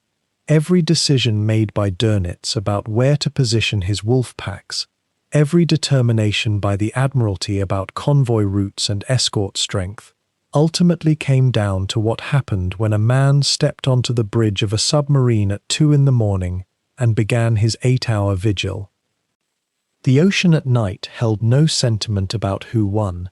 It was indifferent to ideology and rank and the names of the dead. What it cared about, if oceans can be said to care about anything, was competence. It cared that the watch was kept well. It cared that the scanning was methodical. It cared that engines were tended and batteries were charged, and that when dawn came, a boat was ready to survive another day. In this sense, the night watch was an act of pure will against entropy, a human insistence that skill and discipline and attention could make a difference in an environment fundamentally hostile to human life. So in the context of the Atlantic War, that night watch meant something more than the sum of its duties. It meant that a nation's survival, and the survival of the men who crewed those submarines and those escort vessels, hinged on the performance of small acts repeated with fidelity. It meant that courage could look like standing in the cold for 8 hours with binoculars to your eyes, seeing nothing, and returning to the start of the next watch ready to do it again. It meant that the quiet victories, the convoys that got through because they were not found, the U-boats that survived because they dove at the right moment, were as significant as the dramatic ones, even if history recorded them less often. And as we consider the thousands of sailors who stood those watches, men whose names we will never know, who accomplished their duties without fanfare, and frequently without even knowing whether their efforts had made a difference, there emerges a quiet dignity in the work itself. They did not do it for glory. They did it because the watch had to be kept, because the ocean was vast and dangerous, and because the men and the machines depended upon each other in the dark. In sustaining the Battle of the Atlantic, night after night, through cold and exhaustion and fear and the crushing weight of uncertainty, the night watch became the unsung pulse of the conflict itself. And perhaps that is the truest measure of its significance. The Atlantic has kept its secrets well. Those 8-hour watches that marked the nights between 1941 and 1943, the strain, the cold, the sudden terror and the stretching boredom, they exist now only in the testimony of men who lived them, in the faded logs filed away in archives, in the grainy photographs of conning towers, and the technical diagrams of U-boats preserved in museums where visitors pass through quietly, as if the steel itself still holds breath. The ocean that held such violence and vigilance has returned to being simply the ocean, the waters where lookouts once strained their eyes into absolute darkness, where officers gripped brass railings with numb fingers and whispered coordinates, where the slightest ripple could mean salvation or death. Those waters now roll without witness or memory, their surface unmarked by the passage of those terrible nights. If you were to venture out into the Atlantic on a clear night now, far enough from land that the sky fills with stars and the water stretches in all directions without a light to break it, you might begin to understand what those men understood: the vastness. The peculiar loneliness of standing on a small platform suspended between infinite sky and infinite depth, the engine thrumming beneath your boots as the only reminder that you are not alone in the dark, that somewhere below deck other men are breathing the same stale air, thinking their own thoughts, waiting for the watch to end. The night becomes a kind of companion, not friendly, never quite friendly, but known, familiar, in the way that fear becomes familiar when you live with it long enough. What strikes you, if you imagine yourself into that tower on that kind of night, is the absence of the things we think of as present. There is no shore, there is no tomorrow visible, there is no music or conversation or the comfort of movement toward anything. There is only the slow rotation of 4 hours becoming 5, 5 becoming 6, the awareness that somewhere far above the clouds, the moon is tracing its invisible arc, that somewhere within you time is being marked not by clocks alone, but by the subtle changes in how your body feels, how your vision adjusts, how the cold gradually settles deeper into your joints. The men who kept those watches learned to live inside that particular kind of time, Not the time measured by bells or official log entries, but the time of waiting, of attention, of the small adjustments the body makes to survive cold and darkness and the weight of responsibility. They learned that the mind does not resist boredom passively, the way we might imagine it does. Instead, the mind becomes almost meditative in its searching, scanning, always scanning, looking for patterns in the dark, finding them sometimes in the phosphorescence of plankton, in the shape of clouds, in the remembered faces of people left behind on land. Did they dream during those watches, even with their eyes open? The research suggests something like this might happen. A kind of divided consciousness, where part of the mind continues its disciplined work, while another part drifts into the half-waking reverie that extreme fatigue and cold produce. You might be standing at your post, binoculars raised, while simultaneously you are walking a street in Hamburg or Berlin, or standing in your mother's kitchen, or hearing a girl's laugh from before the war. The two realities existing at once, until something sharp, a change in engine pitch, a flash of light, recalls you suddenly to the tower, the darkness, the hours still remaining. That sensation, that particular doubling of consciousness, is perhaps part of what remains most vividly in the memories of those who survived. Not the dramatic moments, though there were many of those, not the sightings and the attacks and the terror of depth charges, but the long, quiet passages through the night where nothing happened, where a man learned to live suspended between attention and absence, where he came to understand something about the nature of endurance that cannot be taught, only experienced in the body, in the mind, in the slow accumulation of hours. The watch ended always with relief, and always with a kind of reluctance. The moment of being relieved of your post, of descending the ladder with your legs stiff from standing still, of emerging into the warmer, fouler air below deck, where men were sleeping or reading or writing letters they might never send. There was gratitude in that moment, certainly, but also a strange emptiness. The night had been your responsibility, your attention, your discipline, your willingness to remain alert when everything in your body urged sleep. These things had stood between the boat and whatever danger moved in the darkness. That knowledge did not fade simply because your watch had ended. It lingered, even as you drank hot coffee and tried to warm your hands, even as you settled into a bunk still warm from the man who had slept there before you. And now, all these decades later, the ocean itself has moved on. The U-boats have long since been raised or sunk beyond recovery. The men who kept those watches are mostly gone, their vigilance no longer needed, their long hours in the cold Atlantic night transformed into history, into record, into the kind of accumulated human experience that somehow matters even when it is no longer happening, even when it can never happen again. There is something almost peaceful about this removal. The night watch that once held such weight, such consequence, such danger, it has become memory, and memory, given enough time, takes on a quality almost like forgiveness. The Atlantic that was a battlefield has become simply vast again. The darkness that held enemy and threat, and the constant possibility of annihilation, has become darkness, which is to say, it has become neutral, even beautiful, a thing that exists in cycles and seasons and requires nothing of us but to witness it.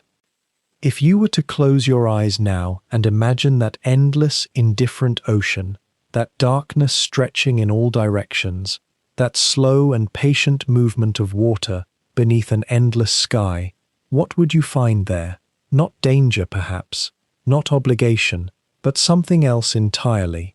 The knowledge that such vastness exists, that men once stood witness to it, that they endured it, and that it remains still, moving through its seasons and its nights, asking nothing, offering